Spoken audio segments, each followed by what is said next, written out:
her than it was for Neil. Gonna take a lot of love. I think it's just called "Lot of Love." Yeah. And Neil was. Everybody said, "Are you mad that she covered?" He goes, "I'm ecstatic. I'm really happy for her. Good for her." Well, that's what Dolly Parton always says about Whitney Houston. I will always Exactly. argue. She says she put every one of her nephews and nieces through college based on Whitney Houston re-recording the song that she wrote. She made bank every single time. It is a live Imaging Tuesday at 1:15 p.m. in the Southland. It's also the summer of 7:10 kickoff, but it's cloudy outside. Summer. Clouds are coming and going. Are they clearing? Where I am, it's really cloudy. It's gloomy. Producer Jorge, are we ready to officially begin the show? Let's do it. Mason and Ireland, the biggest show on the radio right now. So it's also a Mandy's Voting Tuesday. I heard Ireland during Super Crosstalk voted. I did. I don't want to interrupt you, but good afternoon. Good afternoon. Well, it's your show. You can interrupt me. Yeah. Good afternoon. There you go. ESPNLA.com. Click on the big Mandy 710 logo. So, Corporate Greg is so busy now on Tuesdays that he's got a built-in fill-in. Yes. Producer Tyler's here. And, Producer Tyler's always energetic and exciting. You tend to run at sort of flatline. Oh, that's really nice, Mace. Flatline. Thanks for that. I mean that from my heart. I feel it over here. Yeah. It's great. Now, we've got to build out a personality for Tyler. This is going to be maybe my toughest task yet. Yeah, it is. It is not. Now, he looks like you did Greg. it for Sliwa, so come on. Oof. That was a huge success. He's a proven man. Ouch. Didn't you just vote for him for like 7 I did. categories? I voted for Travis Lee at every. The only time I didn't vote for anybody on that show was I voted for Jorge. Yeah. But that was it. And I voted for Mason for running naked through the station. But Your that was promo it. that ran all weekend for Memorial Day, or it's running today too, to vote for Travis and Sliwa because Actually says vote for Travis. they need to Sliwa. win something. And then I they did. do. Please. I voted for Please. Travis. I really do believe Mason Ireland's going to sweep this thing. No. Well, I noticed. I heard who you voted Not for. at I all. noticed you didn't vote for anyone on this show. We know we're your least favorite. No, that's show. not true. Of course it is. Go No. back and listen to who you voted for. I voted for Mason for host of the year. No, you said you voted for Travis. No, I voted for Mason. Okay, so you just, I voted you just for say you. whatever show No, you're no. on. We can play the You tape. say- Oh, yeah, won- play the I play voted the for you. tape. Go to We the want tape. the tape. I voted for you for most knowledgeable. Yeah, that's the right. I vote. voted for them for show of the year because I think, what the heck? Producer Emily, producer Taylor. Yeah. Yeah. I voted for Radio Tinder. Yep. Favorite Radio personality, I don't remember. Maybe No, wait a minute. Shidano. I think you said you voted for Sedano for host of the year No, because you said no, that's no. Tinder. my guy. What's the difference between? You're just lying. What's Okay, the difference? if you Yeah, said that's a lot. If you $100. said, right here, right done. Look how excited he is. Oh. If you did not say Ireland if is you so did excited. not say Sedano is something like Sedano's my guy or Sedano's my boy. Let's pull it. I'll pull here the tape. it is, right there. Okay. All right. I don't have cash. I'll Venmo you. $100. All right. Get Look the- how excited he got. Yeah. $100. Because I know he said it. He's thrilled. Yeah, I know he said it. Yeah, You're gonna owe he me I said didn't. $100. I didn't. He goes, because Sedano's my guy, my Okay. boy. So I voted for Sedano. I'm going to come in there. We're going to pull the tape. We're gonna Yeah. pull the tape. Even though it's I just made $100. even though it's a reality, Shadano is your boy. But so is Ireland. No, but that's not what you said. Yeah. I did not say Sedano for favorite host. No, but what we're betting on is did you not say Host of the Sedano year. is either my guy or my boy? No, that's not the bet then. Okay. What is I the thought you bet? said that I did host of the year. I can't remember what you were voting Well, for. see, now things are getting cloudy. Well, let's try Oh, it. Let's okay. see. Let's see what he We'll said. try it. We'll All right. Let me listen. go get the tape. We'll Yeah. listen and we'll have neutral arbitrators. Yeah, get the decide. tape. Did you hear my bit about classic country? Kogo. Okay, that was a good bit. Isn't Kogo? The No, kicker. what is that station? 710 the kicker. Oh, is that what it is? Classic country? Yeah. Mason and Ireland continues now. I got to go dig up the tape. Continues. Go It get the just starts. Your last appearance on Travis and Sliwa. Yeah. He voted. He was talking about how much he likes Sedano. Oh, he didn't say man. anything nice. He didn't say anything nice about you and me. Nothing nice. Nothing. Wow. Find the tape. Yeah. He always calls you his bestie. No, but he did not. He did not in this case? He said, Sedano's my boy, so I voted for Sedano for Oh. either host of the year, or funniest of the year, whatever the individual award Personality was. of the year, one of those things. DeAndre, are you on it? Are you finding me the tape? All right, Yeah, good. DeAndre's looking for it now. We've got an entire team of people. Our entire research team is going through the library even as we speak. So what'd you do with the weekend? You had the extra. Did you play golf like 5 times? I went as hard as I've gone in 2 years this weekend. When you say went hard, what do you mean? Saturday night, went to a concert. What'd you see? Lost my voice. What'd you see? There's a venue in Hermosa Beach called, I'm trying to remember because it was they've renamed it. But there was this band called the Pine Mountain Logs. They're Yeah. just a cover band. And they knew every song. People were just yelling songs and they were knocking out. So I was there drinking way too much. Yep. Then That was Saturday night. Yep. Sunday night, I went to a clam bake. Oh, I love a good clam bake. Somebody threw a big clam Is bake it the down one at the where beach. they put the netting with the clams and the awesome. potatoes and the corn on the cob Last and all that night, stuff? went to the 900 Club and watched the Celtics go down. Yeah. Perfect atmosphere with a whole bunch of people rooting for Miami. It was great. Yes. And today I'm recovering.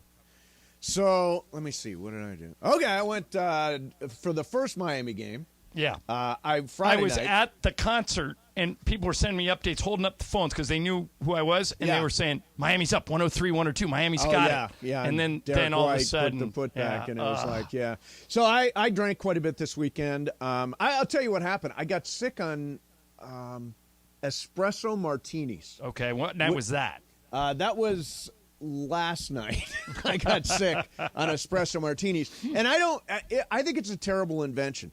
And by the way, it's one of those things where you know how you drink something and then you're like, I am never drinking that again. Like I have an association of being sick to my stomach with this drink. I will never get another. That's how I am with espresso. Myers rum. Yeah, On I'm my not- 21st birthday, they made me do shots of Myers rum, and I threw up, and I'll never drink it again. There you go. Tyler, you're against espresso martinis. I'm not a fan of espresso martinis. Because? I'm not a fan of making them. I'm not a fan of drinking them. It's I the don't think same. I've ever had one. It's the same thing with the vodka Red Bull thing. I don't need both at the same time. Give me an energy drink or a coffee drink. Yeah. Rouse has got the All info. it is a martini with espresso added to it. All right, did we find the We tape, did, Chris? but I wanted to find the tape. Before we play it, I want to know what you want the edit, because it's a long bit. Okay. So when it said host of the year, I said it's a two-person race, meaning Kaplan or Mace, Okay. because Kaplan won last year. When it came to favorite personality, I said, I don't remember if I voted for Slee or Sedano. Sedano is my boy. So I said that, but in regards to favorite personality, not host of the year.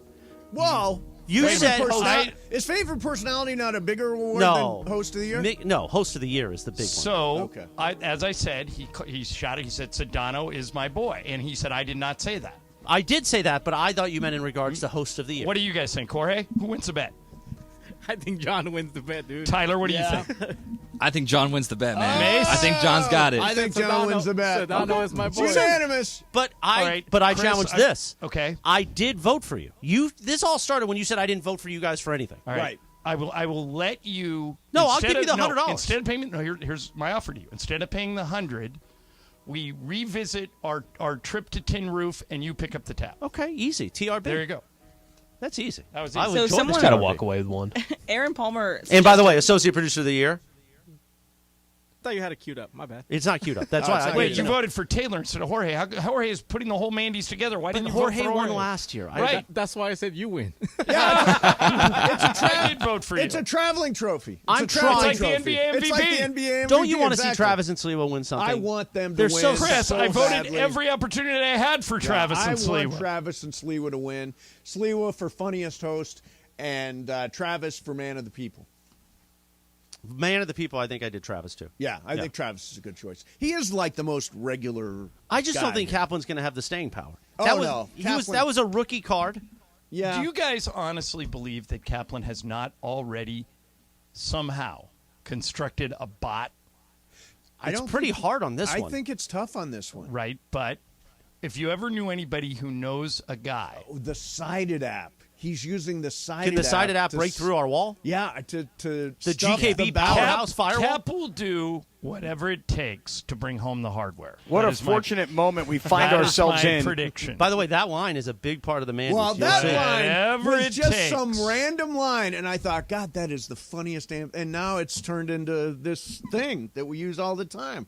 What a fortunate moment we find ourselves in. And I voted for John for play-by-play host. Yes, I voted for as JB is Long, appropriate. 'cause he's a good guy. As is appropriate. All right, Mason in Ireland continues now. Okay, thanks. I'm getting 2 rejoins an hour now. There you go. 2 rejoins. Well, a we had a segment. dispute. Yeah, big dispute. Big dispute. So, I did a lot of drinking. I went to see a Broadway show at the Pantages. Which was? Called Six, which was really, really What's it good. about? Strong recommend. Pepe Mantilla is the one that recommended it to me. It's about the 6 wives of Henry VIII and what happened to each one of them. Oh, wow. Yeah, it's a really good show. And you know what I happened to do? I walked by when I was going there. I walked by the star for Tina Turner, and there was like a big display and I have flowers been and all listening to kinds Tina of stuff. Turner all weekend. Yeah, found an old Tina Turner live album. Yeah. Found when we play golf, we always have a soundtrack. We always play mostly classic rock music. It was an all Tina Turner weekend. Nice. Out of tribute. Nice. All right, here we go. On one of our favorite beat writers, John, says that there are 3 paths that the Lakers could take this offseason. Okay. We'll go through what they are coming up next. Pick a path. It's our pick a path Exactly. segment. Mason in Ireland, 710 ESPN. I think favorite personality, I might have voted for you, too. Or Shinano. Shinano's my boy. Yeah. No, I know.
Take a lot of love. There you go. There's the Neil Young version. Oh, we just did that at the same time. Unison. It was nice. Yeah. We're available. Mason and I recorded, we were on film earlier today, John. Yes. We recorded a cold open for the Mandy Awards. For the Mandy's, yeah. Very exciting. Yeah. It was. And And is Bryan Cranston still the voice of the Mandy? Yes. Yeah, Okay. yeah. Now, we stumbled all over each other. Well, Do you think it'll be okay? the videotape tells the story, and Yeah. they're going to be able to edit. It's Yeah. digital. It's digital. You just keep rolling. Right. It is a live imaging Tuesday on Mason in Ireland. Don't forget the Mandy Awards voting Tuesday. And it's made possible by our friends at Barbecue Galore. John, not a barbecue aisle. A barbecue store. That's Yeah. our boy, Henrik. Now, Sedano's your boy. Henrik's my boy. See, John, I used to call you my best friend. Right, but yeah, you but call we have you on Sedano tape your boy. now calling Sedano your boy. You can't have two boys. My boy's Henrik. Your boy is Sedano. Mason's boy is Jacob. Yeah, my This boy's is Jacob. my fault. I gave Ireland a piece of something to just beat me over the head Yep, with, like I exactly. beat you guys over the head with. And believe me, it's I gonna learned keep- from the best, Chris. You know, Sedano's it's- my boy. Yeah. Anyway, ESPNLA.com. Vote for the Mandy's. Click the big Mandy's logo. Thanks to Barbecues Galore. There will be a giant, beautiful grill on stage at the Mandy's. And that night, cool. we will tell you why. All right. There you go. Mason in Exciting. Ireland continues right now. All right. Yeah, a lot going on for the Mandy Awards. My mom and not stepdad Leo are picking out what they're going to wear. My mom's going to come up with something really flashy, and so's Leo. My tux is in the house now. It is going to be memorable. You know, Sedano's my boy. Yeah, there you go. That is going to keep on Sedano happening. won't wear a tux. Yeah. Will he not? No, he'll go suit, open shirt. Sir, and that's what you'll do, right? I have a tux. I own a tux. Yep. Do it. Do it. I don't know if I could still fit in it. I think I could. My waist size hasn't changed in 30 years, so Yeah, I'll try it on. If it, God if bless it, you for that. Mine's it changed fit- many times. Yeah, if it fits, I'll wear it. Mine is always somewhere between 217 pounds and 195 pounds. That's my range. That's fine. You looked good today on the video on the Sunday Swagger thank you. shirt. That was Yeah, nice. I wore the Sunday Swagger. That's nice. People love those things. All right, thank you very much, Morales. So, Dave McMenamin, buddy of ours, McTen, he's a friend of ours, unlike, I guess Cappy and he buried the hatchet they're all at some good. point. So, Dave McMenamin put an article on ESPN, and he said basically the Lakers have 3 paths they can take. All right, describe to me the 3 paths, and I'll tell you which one they should take. Okay, so there is run it back, which includes making an offer to D'Angelo Russell, team option on Jared Vanderbilt, sign restricted free agents Austin Reeves and Rui Hachimura. That's basically the run it back decision. Okay, what's option 2? Option 2 is shake it up. L.A. could decide to let D'Angelo walk. Lakers have an option on Malik Beasley and Mo Bamba next season. They become guaranteed if the Lakers don't waive them. Deals combined with Vanderbilt's contract, some assortment, pick number 17, pick number 47. They could make a trade, shake it up, cut bait, and try to get somebody like Kyrie Irving. Okay. What's option 3? Option 3, split the difference. So in this case, you try to keep Dennis Schroeder. You maybe even give Schroeder the bulk of the mid-level exception. You save some of that to give role players such as Troy Brown Jr., Wenyon Gabriel, 2 reserves, a number beyond minimum deals. That's basically splitting the difference. Okay, if I take option 3, the split the difference option, Yes. do I get Reeves and Hachimura? Yes. I'm option 3. Option 3. How about you? I am also option 3. Not, or I could make it really interesting and say another option, but I just don't believe the other option. For example, I think it's important to keep Dennis Schroeder. I think Dennis Schroeder was a big contributor. I think he was maybe, and the other person in this conversation is Jared Vanderbilt, the best contract in the league this year. Yes. For what you paid him and what he gave you, he overplayed his contract more than almost any player in the league. So here's the trick with Dennis Schroeder. This is from a different article. This is from Bleacher Report on Dennis Schroeder. Dennis Schroeder, known to have an affinity for Los Angeles and playing under Ham, it would be hard to fault him for searching for a richer reward elsewhere, especially after 2 straight seasons earning well below market value. He proved himself to be one of the premier backup point guards in the NBA these playoffs and merged into the Lakers starting lineup at various stretches. Any salary structure that is at least comparable to Tyus Jones would be in line. 2 years, $29 million is what is being suggested. This is sources Jake Fisher from Bleacher Report. I think that's probably more than the Lakers could afford to pay based on what everybody else is making, but I would have zero issue with them re-signing Schroeder. I'd love to see him back. So if it's a case of re-signing D'Angelo Russell or re-signing Dennis Schroeder, to me that could be one of the pivotal decisions of the offseason. And I think what you do is you set a price. You figure out what you can afford to pay. Like, let's say you can afford to pay 2 years, 20. Yeah. And you see which one of those guys would take it. Because, there's going to be a bunch of guys this year. Nobody's going to take a bigger pay cut than Russell Westbrook. Right. Westbrook made $47 million last year, and the most the Clippers can afford to pay him is $3 million. So he's getting like a 90% pay cut, and I don't even know if the Clippers are going to do it. So there's going to be a lot of guys that are going to pay for less than their market value. Yeah. I think Schroeder and D'Angelo might fall into that boat, but figure out what you can afford to pay. I think they could get Schroeder for 2 years, 20. Maybe I'm wrong. Obviously I haven't talked to him. Well, that's not very far away from it's far away. 2 years, 29 versus 2 years, 20. I guess, we're But if you guarantee we're in the millions. Yeah, if you guarantee both years, I think that's a good deal for both sides. Yeah, I mean, originally D'Angelo was looking for a $100 million deal. That is definitely not out there for him. He was looking for 100 over 4 years with Minnesota.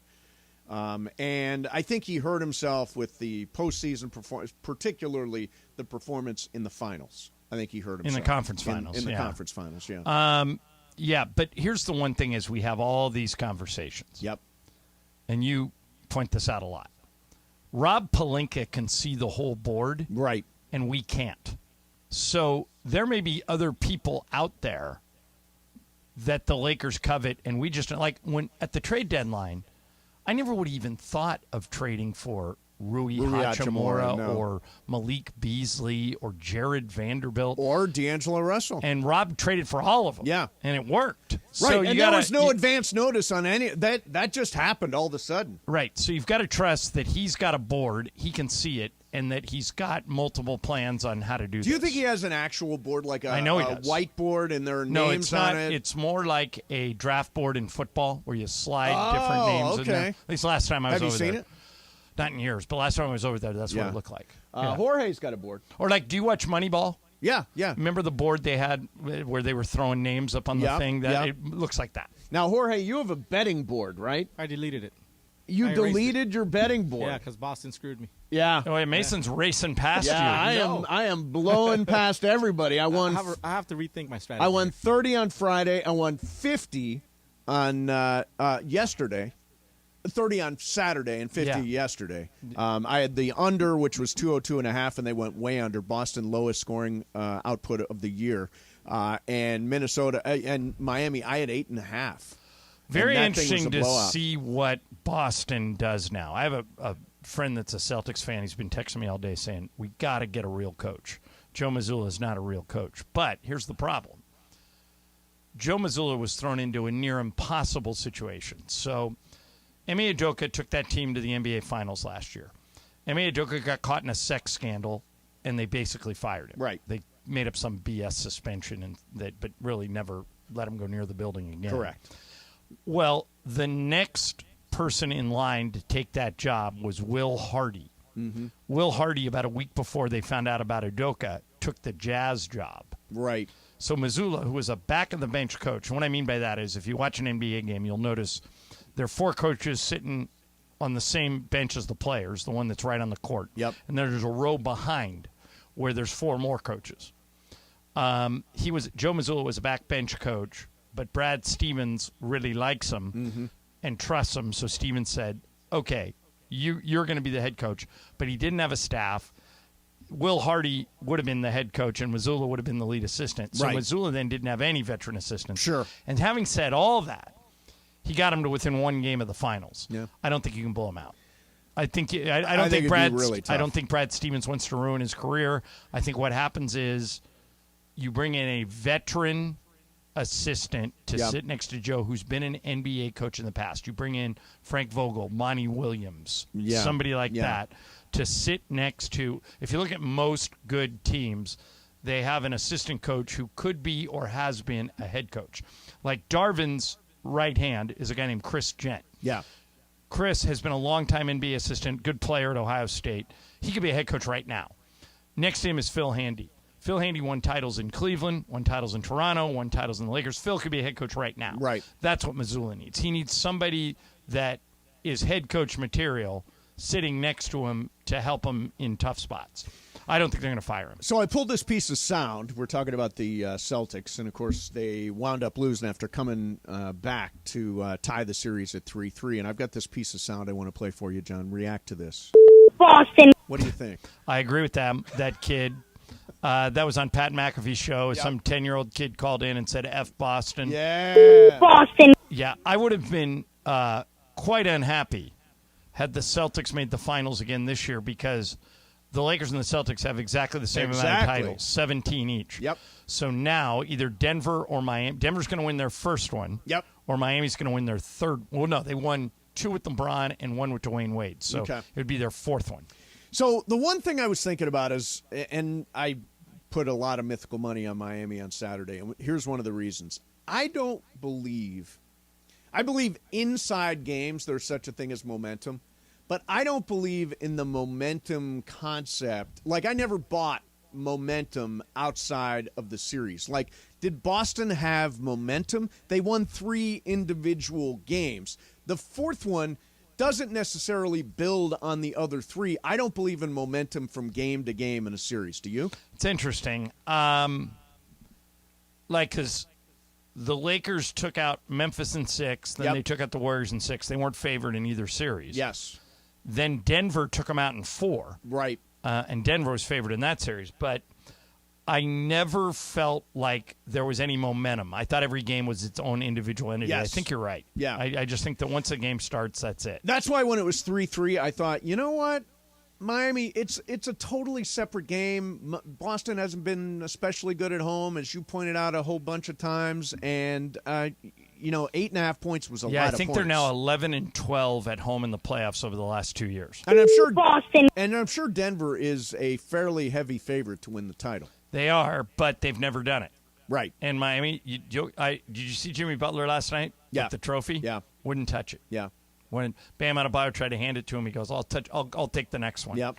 So I've told that story a bunch of times about how the Lakers, when they used to win Western Conference championship trophies, refused to touch it, didn't want it. You ask Jeannie Buss where those trophies are, she has no idea. They don't care. Right.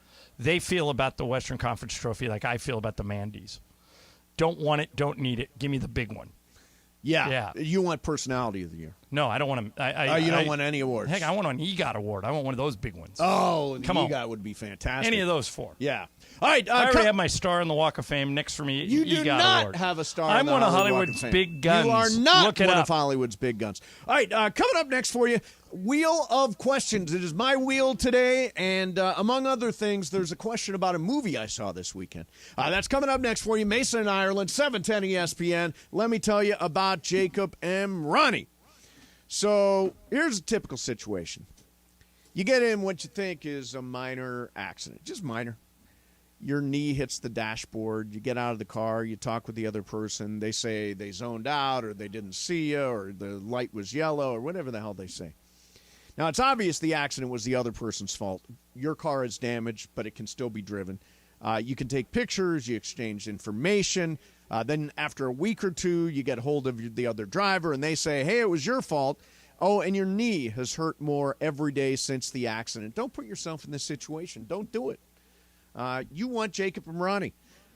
He will work on your behalf, getting you healthy, getting you to a doctor or a specialist, handling all the paperwork, which is frustrating as hell, receiving the compensation at the end of the day that you deserve. A lot of attorneys say they'll fight for you. Call Jacob. He'll win for you.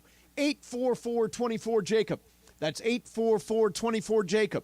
844-24-JACOB. Or remember, Accident or injury, call Jacob and Ronnie. Call Jacob. calljacob.com. Mason, Ireland, 710 ESPN.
Quarter in front of 2 p.m. on a live Imaging Tuesday. Mason in Ireland. Yeah. This is what John wanted. You want Yamo be there.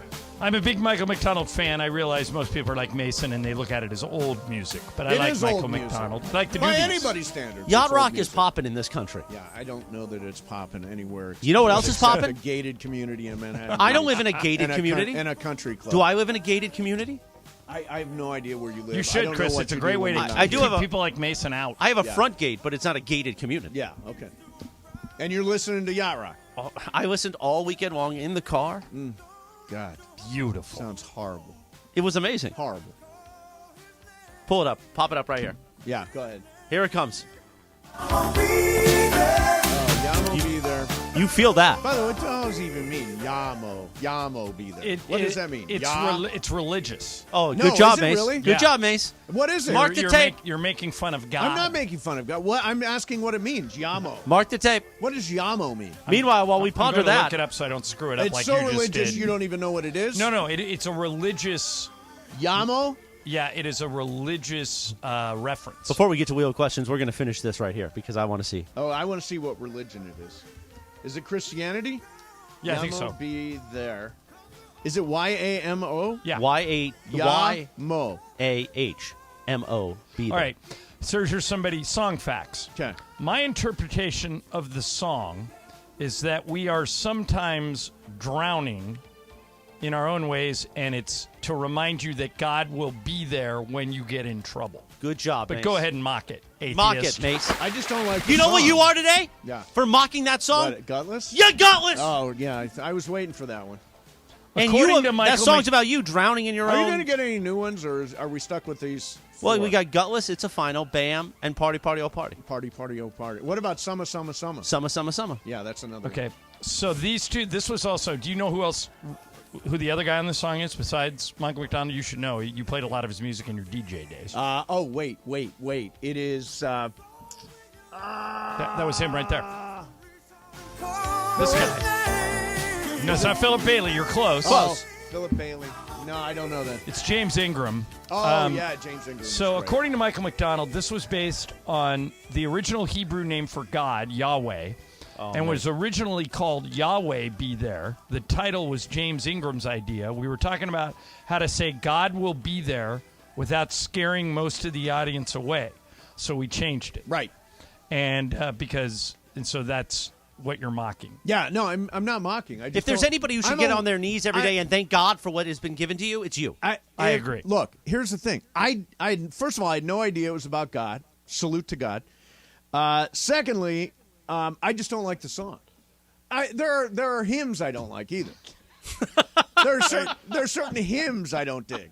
Here- Like Christmas time. I'm not a You big will- Mace, you little will town like- of Bethlehem guy. Okay. Like to me, that's Oh, played 'cause- out. Mace, you will like But this. what happened in Bethlehem? That's And Christmas. there are many songs about it. Little Drummer Boy is about the same thing. Now that song rocks, and Oh Little Town of Bethlehem does not. It happened in Bethlehem. I'm aware of the history. Go ahead, John. It was in the 40-Year-Old Virgin, Yes. in which one of the characters sees a DVD. I think it was Paul Rudd. So good. He sees a DVD production playing in the store and says, quote, "If I hear Yamo Be There one more time, I'm going to Yamo burn this place down." Okay, so I'm not the first person to make fun of the song. That was a movie. You and Paul Rudd. This is a show. It is a show. Yeah. And you know what it's time for on this What? show? Wheel of Questions time. Producer Jorge, spin that wheel, Jack. Huh. Corporate Greg asked me to stay in during the games because Tyler in there. Oh, yeah. Thanks, Greg. Tyler's got training wheels. All right. I saw a movie this weekend, John. It's called You Hurt My Feelings. So here's the premise. It's Julie Louis-Dreyfus. Okay. She plays a I'm woman. already in when you tell me that. She plays a woman who writes a book, spends years writing a book. Okay. And her husband has supported her through this process, read it, given her notes, told her that he loves it, all that stuff. Later, she overhears a private conversation where he says he hates the book. So, John, if you were the husband, would you have lied and said, I love this book? Or would you have said, honey, this thing needs work? Early in my marriage, I would have said, honey, this thing needs work. Yes. I have learned over the years you're much better off going with it's great. Really, just blindly, It's great. great. Even if you think By it's the way, not good. never fall into this trap either. Does this dress make me look big or does this dress make me look fat? I always say, of course not. Even if it does? Yeah. Are there moments where you early look in at our marriage, I would go, yeah, a little bit. Really? And now it's just like Not worth it. roll over. Well, first of all, if you're going out the door, you just buy yourself another 20 minutes at home. Here's the thing. Is that lying, though? It is. It's an outright lie. Of course. Not even a white lie. It's just a lie. I want you to remember this.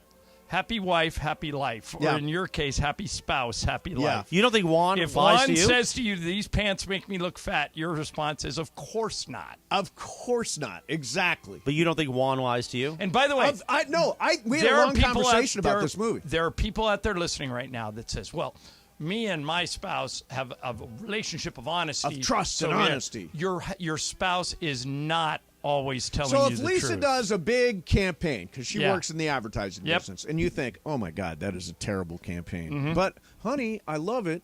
You tell her, honey, I love it, instead of, why don't you try doing this? I only provide opinion if I am asked. That's a very good rule to follow. Now, No, if I watch it and I think it sucks, I will keep to myself. If she asks me, I'm not sure about this campaign. What do you think? I will say, I'm not sure about it either. Morales, what about What do you? you- You've had a relationship at some point I've in your had life. I don't several, know with who. several. But do you? Are you? Yes, several going on right now. Are you honest, or do you say, "Oh no, honey, it's great"? I'm painfully honest now because I enjoy the honesty You part. do? I do.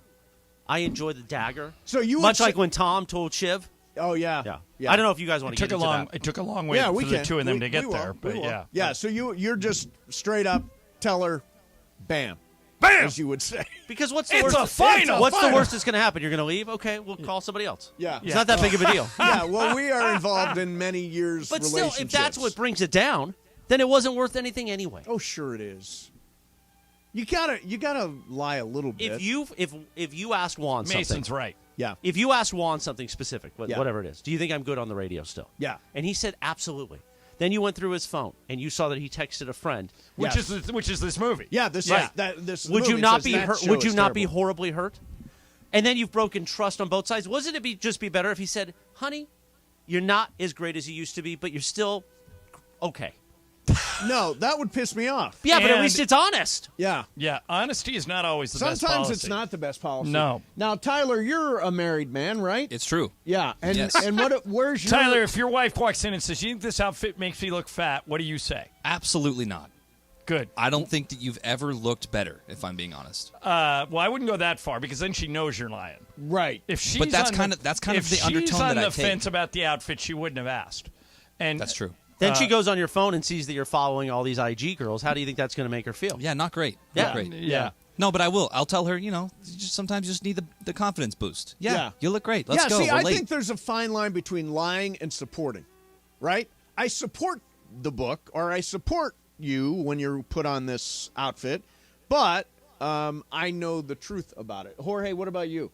I tell Brenda that she looks bad in that dress. And Do you That's a really? good job. Good Yeah. job, Jorge. how does that go for you? she's like, then what do I wear? I'm like, well, figure it out. You got like 30 different outfits. Figure it You're out. on your own. Exactly. You're on your own. I'm ready to go. Yeah. Mike is ready to go. You're taking forever. Wow, that is rough. Yeah.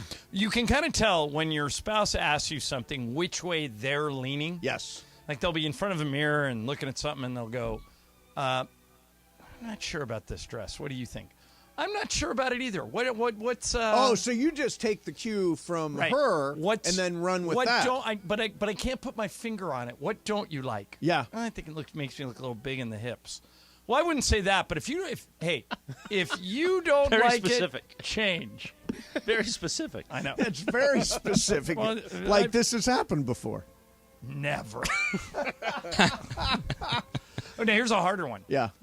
As you know, I worked in the TV news business for a lot of years, and so I know many, many people in the TV news Yep. business. So Lisa and I were watching the news the other day, and someone we both know Dallas Range. did not. He was Dallas Raines. Oh. did not look good.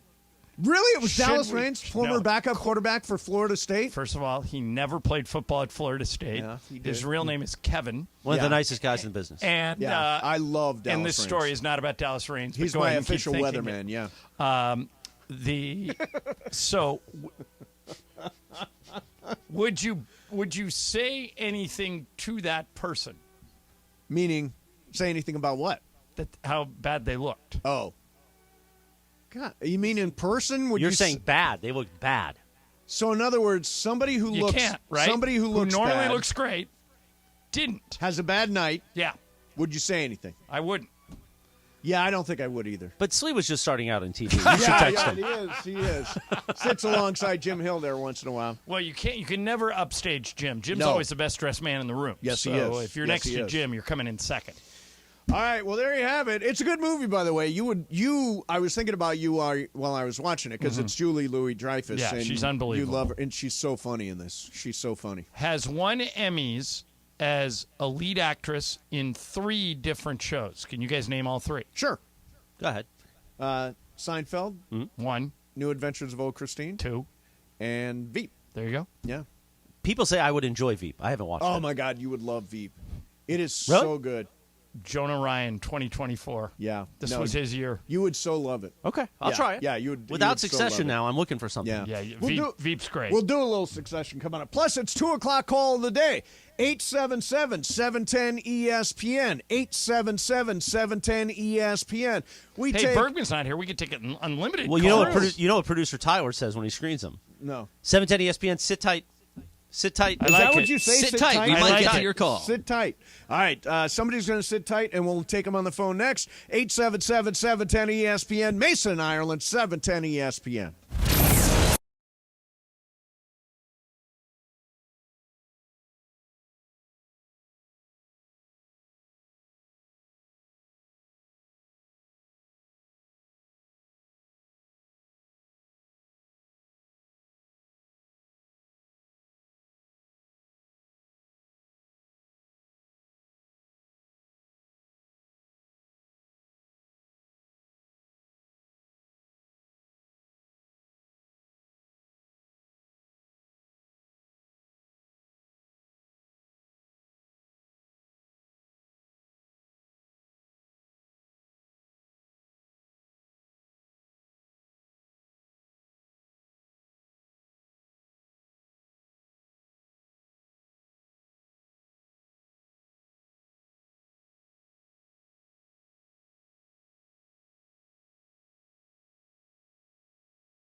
Los Angeles. KRDC AM 1110 Pasadena, Los Angeles. 710 ESPN. A good karma brands radio station. Yeah, 2 o'clock in the Southland. Yeah, the great Gino Manelli. Live Imaging Tuesday. Is this America? Yeah. Okay. Which means we play Yacht Rock Oh, God. for yes. Ireland and I. Because Yeah. Ireland's my bestie.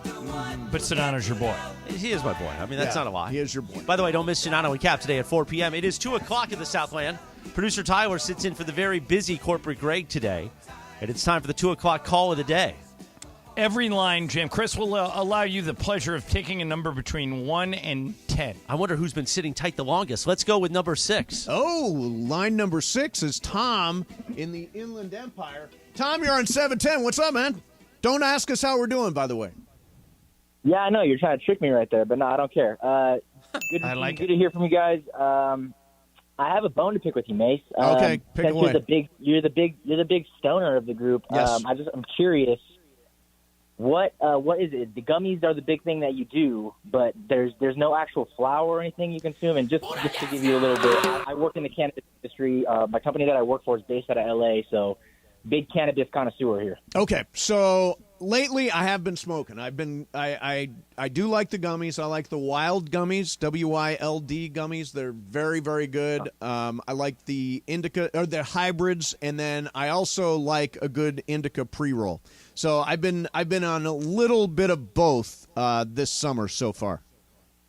Okay, so just a little bit of education for you. There's no sativa and indica like gummies or edibles in general. Really?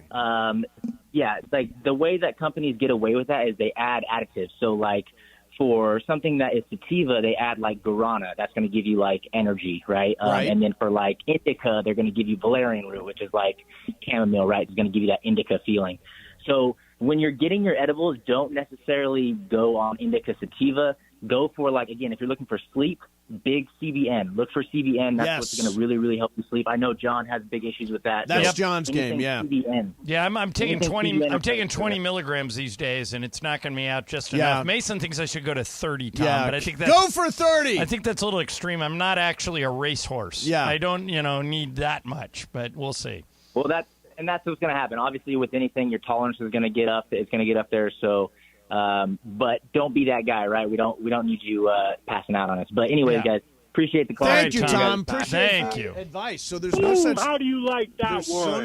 There's no such thing as a gummy that's indica or sativa or hybrid. That Because they're mixed up. That's crazy. Yeah, I'm just learning that too. yeah, That's good edible knowledge there. yeah. Wouldn't want to do a 202 call of the day? Absolutely. Okay. Oh, so corporate Greg's not here. You're just taking advantage. Yeah, Yeah. we may take calls for the rest of the show. 1 through 906. It'll be like a smack off. Yeah, exactly. 1 through 906. No 6. No 6. We'll sorry. do 4. Do 4. All right, let's go to. it's Solomon in Lake Balboa. Oh, we haven't heard from him in a while. Solomon, you're on 710. Don't ask how we're doing. I certainly will not, but I'm doing good because I got through and I'm thrilled. Regarding last night, the big debate, a collapse or a terrific comeback? Which way do you go? I will tell you this with Boston. I mean, of course, I'm a Laker fan. I'm glad they lost. A little bit snake-bitten. We don't know what would have happened if Jason Tatum doesn't twist that ankle. Very similar to years ago when the Lakers played Boston. Last game, help me out with their center that was injured against Powell. It's Kendrick Perkins, who now works for ESPN. There you go.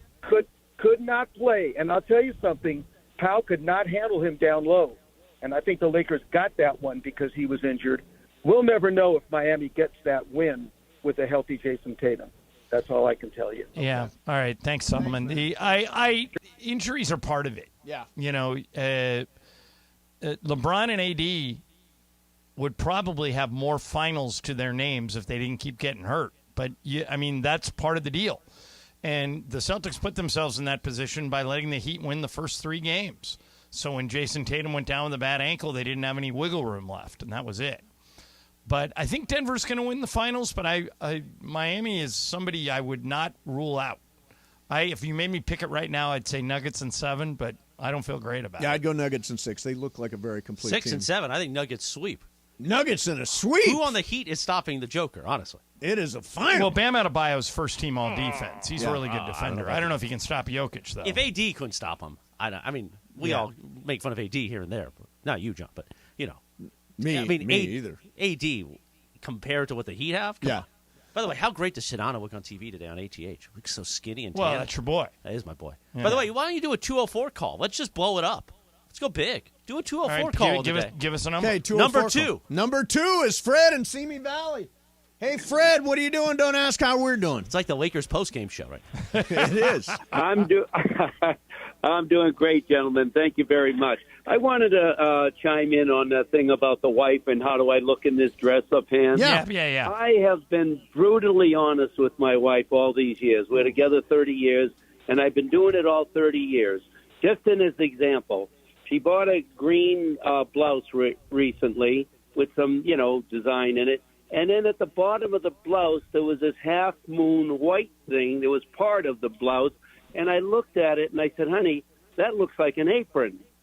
So guess what happened? She told me to return it. Right, but... So I've been brutally honest, and she pretty much respects that. I don't ever say you look bad, but I'll say, you should wear black pants with that. Fred, what if she says, does this dress make me look fat? Well, my wife has never been fat, so she's never asked me that question. Well, yeah, but that's not what I asked. I get away with that one. If she did, Fred, and she phrased it exactly like that. Hey, Fred, does this dress make me look fat? And you think it does. What's your response? A little bit, honey. Yeah, see, you've got some trust built there. There you go. Yeah. Absolutely. Just a wee bit. Yeah, just a wee bit. All right, there you go. Fred. Thank you very much. By the way, my mom has been having problems with nausea, so I told her what gummies to get. Of course you did. And I told her, get the Caminos. You want the Wild Berry Chill or the Midnight Blueberry. I have both of those. Do you? Yeah, they're not strong enough for me. I just take 2. My mom then texts, I went and got some gummies. Good. Take one when you're ready to go to sleep. It's a different kind. She got the recommendation of the guy at the weed store. Oh, boy. So I said, how much did you all take? Work on commission. How much did you take? A half.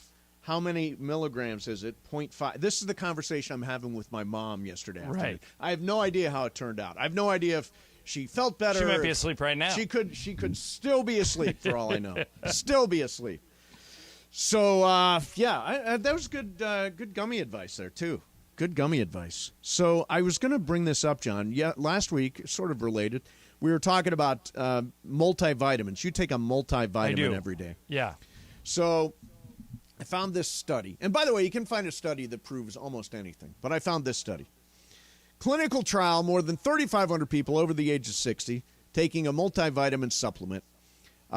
It improves their memory, and they improve on cognitive tests performed at the end of each year in the study, which showed the performance of people taking the multivitamin declined less than those taking the placebo. So even though I said vitamins are worthless and completely unregulated, apparently they do improve your memory and keep your cognitive skills sharp. You're not the only one who thinks vitamins are worthless. I take what am I up to now? I take 9 pills a day. You take any pills? Yeah. How many, roughly? Well, I'm on psych meds, so right. Yeah, plenty. More than 9? Probably not 9. Probably okay. 7. I probably. How many pills do you take a day? I probably could miss a day and not take them. Are these vitamins or are these? Some of them. Yeah. I take a Sudafed every day. Yep. I take a Claritin every day. Yeah. I take a 1-a-day vitamin. I take a statin for my cholesterol. Yep. There's a bunch of them in there. But I take a thyroid pill. Okay. But if I miss, I swear to you, I can tell the difference. Really? Well, that's psychosomatic there. Right. Yeah, probably one day it's not like, changing your... Like if I'm on the road and I, wake up I always take them in the morning when I wake up. Like a couple times on a road trip, like the Lakers have said, we're going to stay an extra day. Yeah. So I won't be able to take them until I get home at night, and I feel different. So I think they do make a difference. If I miss my Lexapro, I take the next day off. From here. From here. Well, that's one of many reasons why you take the next day off. By the way, it is kind of moving into vacation season now. Well, you can go all year. You Yeah. can go anytime you want. I can only go in the summer. Right. So I'm going to, at some point this summer, I'm going to take a lot of time off. But Yeah. I don't know when. All right, coming up next for you, John, I find this to be an interesting story. I'm going to hold that hypothetical because that won't work here. Stephen A. Smith thinks he can do everything, anything. Okay. Everything, anything, Okay. including acting. I got that coming up next for you. Mason, Ireland, 710 ESPN. Ted Sedano.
High Energy Tuesday on Mason and Ireland. UCLA band here, Mace. You know who this is? Yes, this is the Three Dog Night. Nope. I just trying to think of an old time. It's also the name of a type of food that is generally considered a delicacy or a dessert. The caviars. Close. No way. Tyler, you know who this is? I don't, but I would not guess. Morales knows for the sure. Truffle Brothers. Close. I'm trying to think of. I want you to keep guessing. It starts with an A. Jorge, you know, I know. right? I do, now. yes. I know now. The Almond Brothers. Close. Yeah. once again. Ambrosia is the name of this band. Ambrosia. This is Yacht Rock Gold. Yeah. I still think the caviar would be a good one. Although That doesn't help us on YouTube, Jorge, when you just crank it over. We don't have enough processing on YouTube Yeah, like on exactly. the AMC. Yeah, no, ambrosia. Okay. What So is yeah- ambrosia? Is that not real food, is it? wasn't it the nectar of the gods in mythology? Right, I'll but look I it don't up. think you can go to a restaurant. I'll have the ambrosia. Easy, got in do trouble you? earlier With when you the made side those of fries? Yamo Be There comments. Yeah, no, it might have something to do with God. I don't know. Shouts out to God. Shouts out to you. Yacht Rock, of course, we play on Tuesdays because Ireland and I love it. It yeah. annoys Mace. Well, the first thing when you Google the word ambrosia is the rock band comes up. Okay. And then the second thing is the dish. So it actually is a dish. Is it like Jell-O? Ambrosia is an American variety of fruit salad originating in the southern United States. Most ambrosia recipes contain canned or fresh pineapple, mandarin orange slices, No, that's not good. miniature marshmallows, Sounds awful. and coconut. That's awful. That is not high-end food right there. Isn't ambrosia normally like creamy too? Doesn't it have like some Mace, sort I'll of... pay you $100 to eat it. Oh, bring on the plate. Well, where do we find ambrosia? Is it like Yeah. What's that, Tyler? I didn't hear you. My mom makes a really good ambrosia. Oh, there you go. Finally, Tyler's coming out of his shell. He contributes something. All right, Mace, that's what it looks like.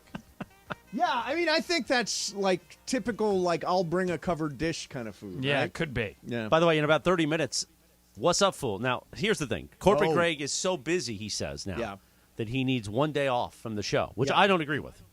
I do not either. Because that went to back in the morning show days. I was busy all day long with other stuff. No, you just work right through but it. guess what? Yeah. Keyshawn wouldn't accept for me not to be there one day a week. Sure. But we've got producer Tyler, who's like Bizarro Greg, right? Yeah, a little bit. Yeah. Bizarro Greg. But yes. do we? I've got to. It's my decision, Greg said, whether or not we let him do Wheel of Questions. What's up, fool? Yes. No, I think Tyler should do it. I don't know if I. don't know. Can I think sit through Tyler that? should start it and then have Greg emergency come break in glass. come in like a reliever. Yes. Yeah. Yes. So we're Like, go already to the preparing for needing Greg. bullpen. Correct. Greg's you never- you are Gavin Stone.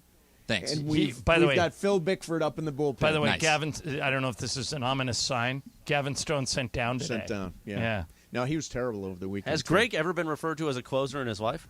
And No. now he's being referred to as the closer. As the closer? Can you imagine how rough things are?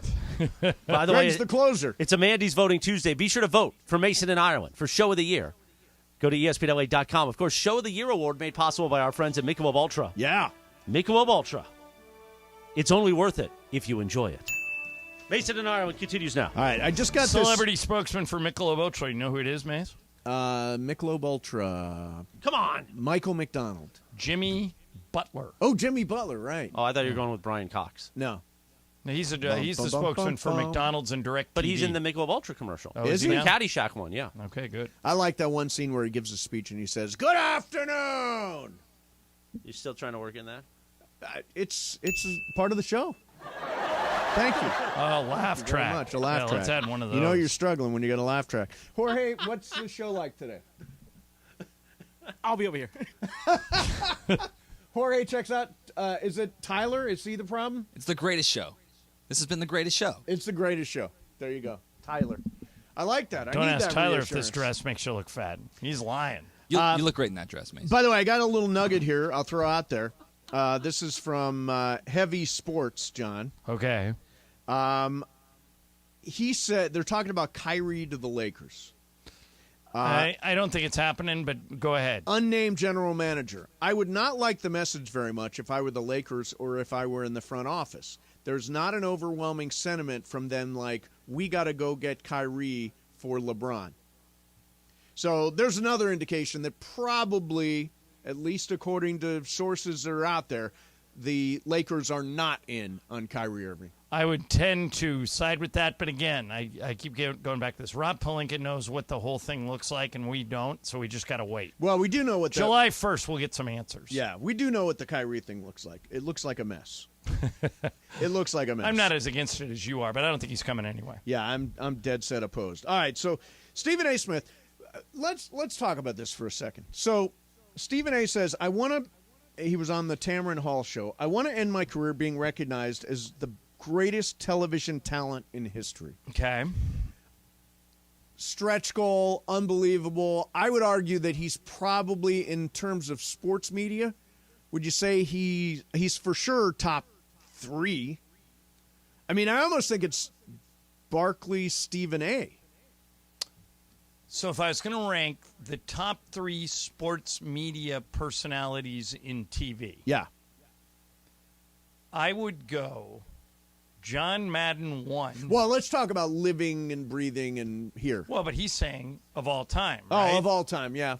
So I would go John Madden 1, Barkley 2, and would Stephen A. be 3? He's right up there. In a lot of ways, he's kind of the Howard Cosell of his day. Yeah, he's in the conversation. Yeah. So he also says, I'm going to pursue acting. I finally made the decision to do that. That's something I want to do because I feel like portraying other characters and finding myself marrying that character, the challenge of it, because it makes me better on television. So here's the thing I'll say about acting. Like, there was an audition that came in this week for me. This weekend came on for me. Okay. Have it done by Tuesday. By the way, I don't think the project's going to happen because the writer's strike is going on and they can't shoot anything. Mm-hmm. But I did the audition and I realized, you know what? My acting muscles are not there. I would have to go to acting class for at least a month before I could actually do a real scene and a real show. And Stephen A., it's a different mountain to climb. Like, for example, Rick Fox, I know people who were in Rick Fox's acting class. Okay. Rick worked really, really hard because it's a different mountain climbing the acting mountain. Actually, I know somebody that was in an acting class with Tony Gonzalez, who sometimes thinks about he aspires to become an actor. Again, in acting class. So I think if you go to acting class, you use those acting muscles, it's possible. But you can't just wander in. It's not like wandering into the set of General Hospital and doing 2 lines. I think acting is the hardest thing about a great actor is they make it look easy. Right. Like Jack Nicholson and Denzel Washington, it comes easy to them. Yes. But it's not. Not at all. It's hard. Yeah. So I admire Stephen A. for trying to take it on, but he may find that it's a lot harder than it looks.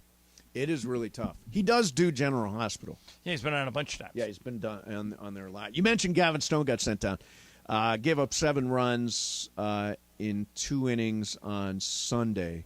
And you saw Bobby Miller last night was spectacular against the Nationals. I think they're onto something there. Gavin Stone needs more polish. He got sent down today. Bobby Miller, I think, has a chance to be a big-time ace for the Dodgers. Whether that's this year or not, I don't know. But he's got electric stuff. He throws an easy 100 miles an hour. Can you believe that? You watch him pitch. Throws an easy 100 miles an hour. I sent you video last week of a guy throwing 100, I think he pitches for the Royals, 104-mile-an-hour splitter. Yeah. Think about that. Right. How are you going to hit that? By the way, this is the big thing now is they send out a lot of GIFs and memes and all that stuff on Twitter of particular pitches. I don't know if you've seen this one. Kodai Senga, and I don't know if I'm saying his name right. Yeah. Is that the Cubs guy? No, this is the Mets guy. Pitcher for the Mets. Throws something called a ghost ball that is insane. I've seen it. Yeah, it's great. It is insane what he's able to do with a baseball. Okay, so you've always said you would not trade Shohei Ohtani as long as the Angels are in the pennant race. Correct. All right? Right now, Yep. if the playoffs started today, the Angels would be out. How far are they? They are 29-26, a half game out of 4th place in the American League West. The Mariners are 28-26. Yeah. So, the Angels for now are on the outside looking in. Let me see how far out of a wild card. They're 2.5 games out of the wild card. What constitutes for you? I have them 3 games out.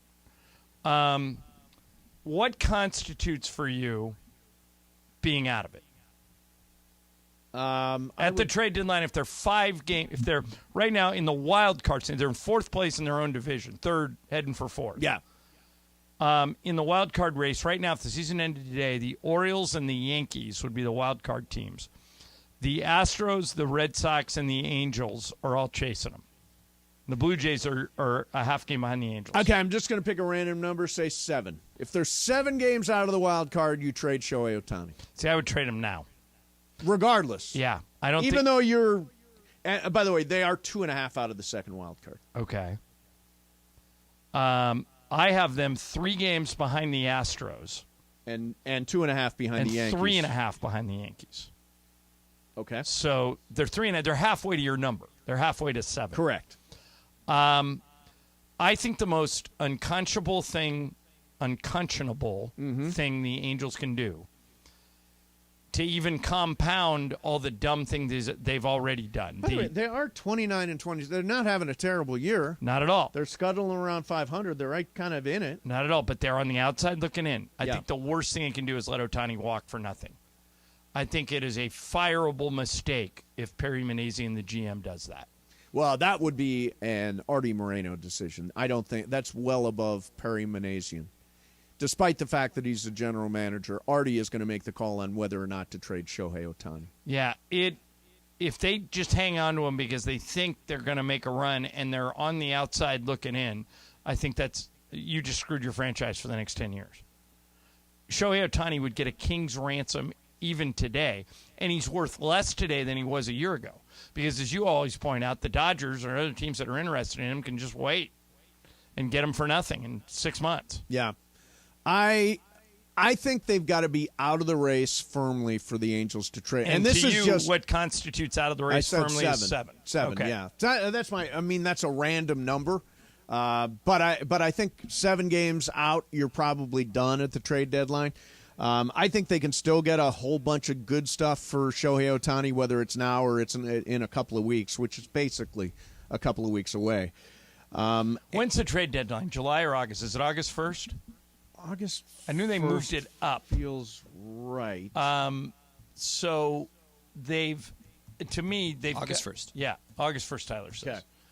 They've got to have so that's almost exactly 2 months away. Yes.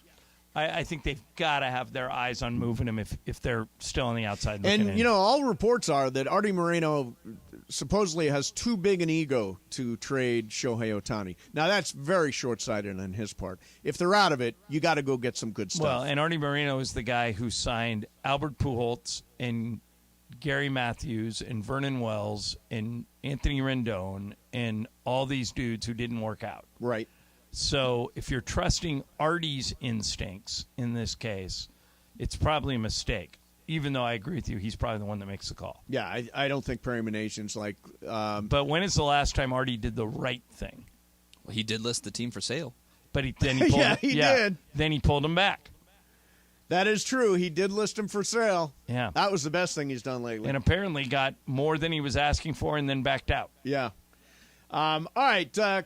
Coming up next for you, there's this popular theme out there. It's been for years and years that baseball is dying, that baseball is old school. Kids don't get it.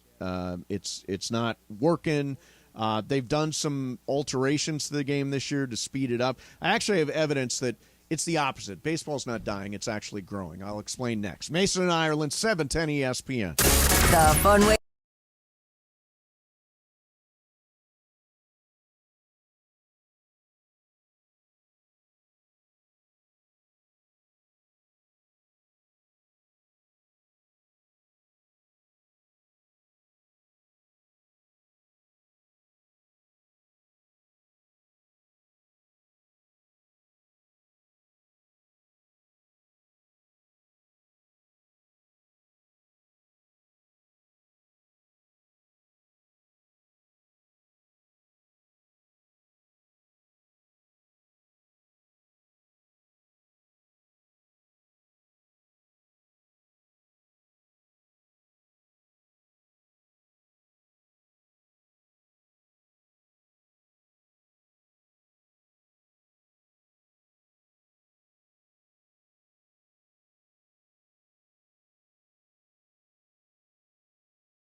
Mace, I'll be very disappointed.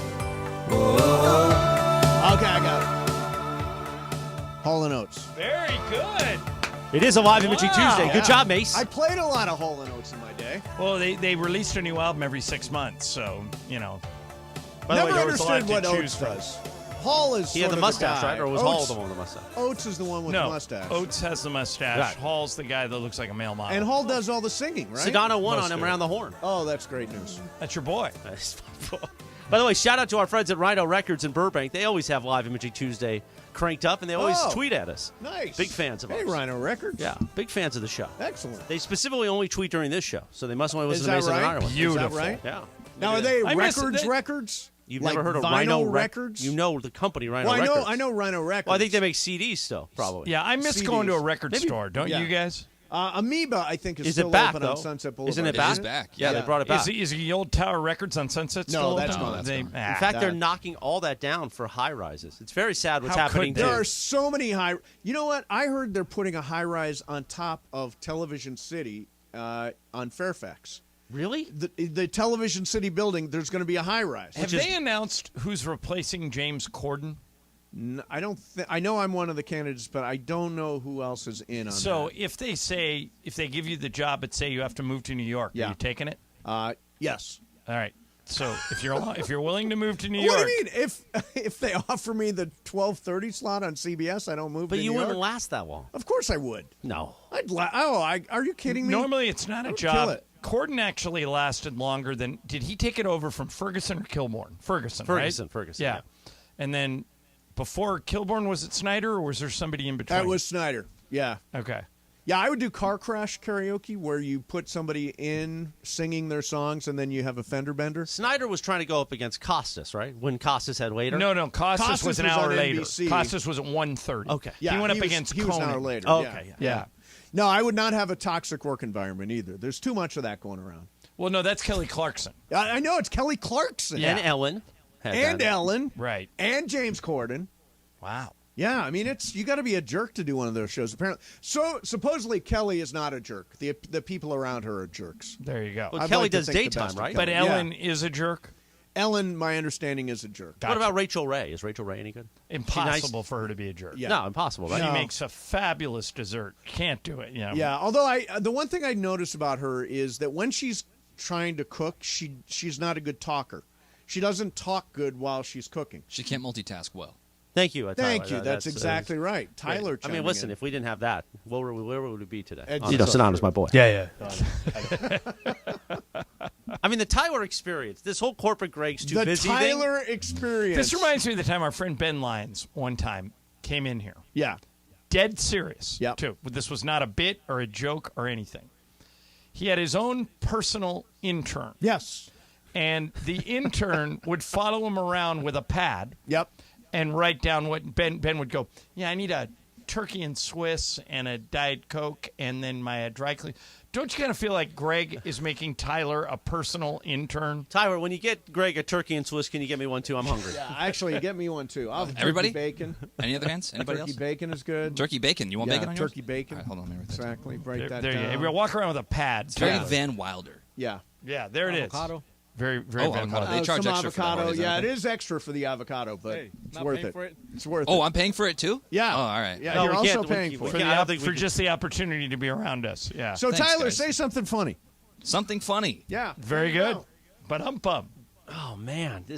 I didn't know we were coming back to this today. Coming back to? Neither did we. We got a text this morning. Greg just saying I'm taking the day off. Wait a minute. Greg didn't communicate earlier that he No. was. No, did he not. pulled a We knew- Mason. we knew this Mason's was the only guy in the history of radio that will, at 10:30, send us a text and say, I'm out. That happened one time, by the way. One time in still history. happened. Yeah. One time. Yeah, and you don't find that odd. No, if you're having an emergency illness, you have to stay home from work. If you were having an emergency illness, wouldn't you be at the hospital? Well, no, it wasn't a hospital emergency. Oh. It wasn't like 911 emergency. It was just I got sick all of a sudden. You didn't do a Logan Roy? No, I did not do a Logan Roy. I was not in an airplane getting CPR. By the way, if only one person can win an Emmy from Succession, who do you give it to? To me, I give it to Roman, Kieran Culkin. it's Although a really Shiv tough call. is a close I second. still feel Shiv because her facial expressions are so powerful. like you can see the weight, the expressions on her face while others are talking are very powerful. And the bar has been set for greatest sycophant in TV history. Yeah. It used to be Smithers to Mr. Burns Right. on The Simpsons. Cousin Greg has taken the mantle. So I think these as the greatest sycophant ever. I think I think they'll all be nominated, but I think the winners are definitely Shiv for Best Actress, definitely Roman for Best Actor, definitely Matthew McFadden, who plays Tom, for Best Supporting Actor. Some girl walked up to me when I was at that show at the St. Rock. Yeah. You ever been to the St. Rock, Chris? No. In Hermosa? It's a concert venue. It's great. So I'm at the show, and this girl walks up to me and goes, "Hey, I have a weird favor to ask you." I never met her. And you know where John's head was going. Well, Lisa was with me. Oh, And I said, "Weirder the better. What do you need?" She goes, "I think you look like Tom from Succession." I could see that. And I get that. I want to take a picture with you and send it to my friends. I go, "Let's and do it." pretend you're Tom from Succession? No. She just wanted a picture, and I said, "Let's do it." Did she know who you were? No. She just thought, No, I'm so going to get a picture somewhere- with the guy that looks I remember like Tom her from name, Succession. though. She said her name was Allison, and so there's a girl named Allison running around with a picture of me and her that she thinks is just some guy who looks like Tom from Succession. That's good work if Yeah, you get it. nice. You should have gotten her IG. That's not how I roll, Chris. As you know, I'm not on the gram. You should be on the gram. No. People want to see what John Ireland's life looks like. I'm barely on social media, period. By the way, which I think is the end of the world. That's actually interesting. I'm barely on social media No, you're these not. days. No. I am. I'm barely on social not media. true. It's just not true. I posted an Instagram picture this weekend. Of what? I missed that one. I was going to see a show at the Pantages, and I happened to walk by Tina Turner's Star. Oh, I did and see had that, all the stuff around it. It was really nice. Nice tribute. How was it at the Pantages?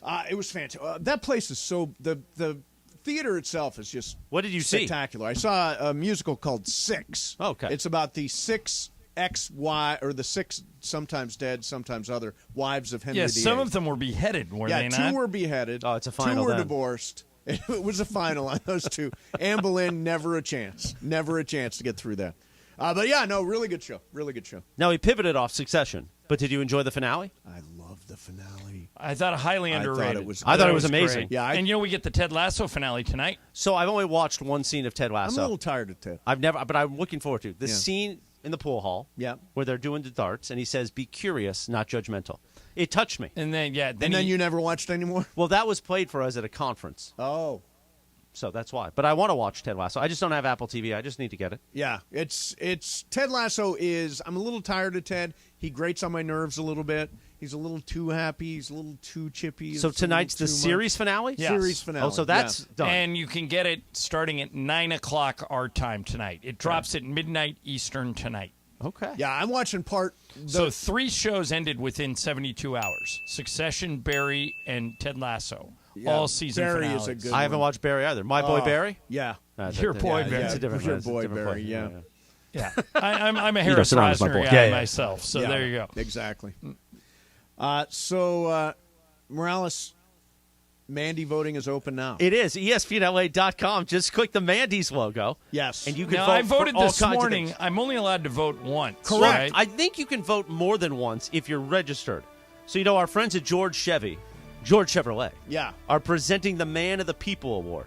And I know I voted for Travis for that one. I did too. So did I. Yeah, I think he's a walk-away winner this year. Of course, George Chevrolet, your 5-time Chevy Dealer of the Year. Thanks for making that possible. How about this? Yeah. We have actual sponsors for the awards this year. That is amazing, man. And Bryan Cranston voicing the awards. And Cranston. The Mandy's too bigger than the original Mandy's. But like we talked about today in our recording session, yes, we need to get a little bit more mature. A little bit Mandy's. more. We're going to grow up. We did a little shock and awe last year. Yeah, shock for sure. I don't remember anything immature about the Mandy's except you grinding on stage. You're going to do that again, right? I don't know. That was the pony dance. Yeah. Yeah. I mean, I think people will be disappointed if we don't see it. Yeah.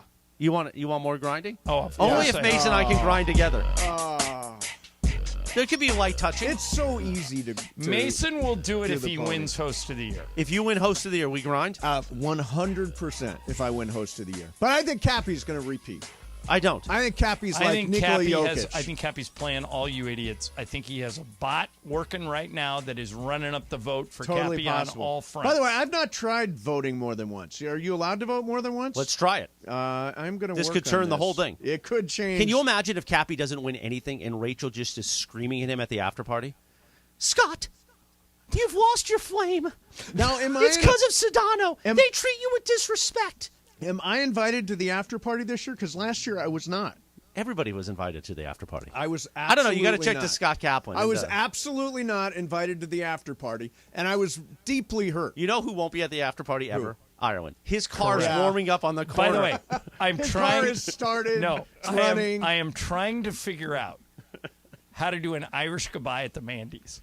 I don't know if I can pull it off, but I'm going to attempt. No, because the last award of the year of the night is Host of the Year. Host of the Year. So you have to be there to salute me. No, I think what's going to happen is they're going to say, and now we've come to our final award, Host of the Year. You will see me say, I'll be right back and go to the bathroom. Well, at that point, you've And only got 10 minutes left. I will be rolling down the freeway by the time it gets announced. By the way, this year we're definitely trying to do Family Feud, too. Are you guys ready to play the feud? Sure, let's play the feud. It's going to be fun. I've got some sure help it is. this year with it, with DJ Ray. My idea never took off, did it? Which one? The karaoke idea. Well, we tried all your ideas, and everybody shot them down. Oh, screw everybody. I did. No, the Cranston idea was my idea. Screw everybody is not going to win you. Cranston man, the idea was people. my idea. I asked you to ask Cranston. Really? But yeah. have you not met that him? Jeez, He'll this take credit guy. for this Wait a minute. idea. Who left, actually did the asking? Hold on. You just said it was your idea. Who did now the you knowing and changed who it. did the asking? Oh, that is so I did funny. the knowing and the asking. For 2 minutes ago it was my idea. Now it was, well, who did the Go asking? to the tape. Go to the tape. You want to say? Are you denying saying that it was your idea? It is my idea. No, it was Jorge's It idea. wasn't Jorge's You did idea. the asking. Find the tape. Oh, hold on. Find So the I tape. came to you and I said, hey, what are the chances that Cranston... I did it before the show, too. What Yeah. are the chances that Cranston voices this thing for us? I have an idea for it. And you're like, oh, let me ask him tomorrow. And Wow. that's how it came about. Take Jorge's idea for It was your own. off the air. It was in the conference room, by the way. Oh, so there's it's not on tape? No. Then it's not provable. But you asked him. I Then have the it's tape. Fine, not let me find it. provable. It's not provable. All right. So Sorry. what did we decide for What's Up Fool? Who is hosting it? Well, we're going to let, what's his name in there? Tyler. We're going to let producer Tyler What's his name? We're going to let him warm up for a Tyler, second. what's his name? We're going to let him warm up for a second. Yeah. But I've got Corporate Greg on a tight leash in the bullpen ready to come out. Tyler, what is your last name? Whitman. Yeah, Tyler, what's his name? That's what we're going with. It's both not, W's. it's not personal, Tyler. No. This show's just tough to produce. It is. It's No, it's very all good. tough. I'm here for it. All right, What's Up, Fool? Brought to you by Dos Hombres is coming up next. Mason and Ireland, 710 ESPN.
It is a live Imagery Tuesday with Mason in Ireland.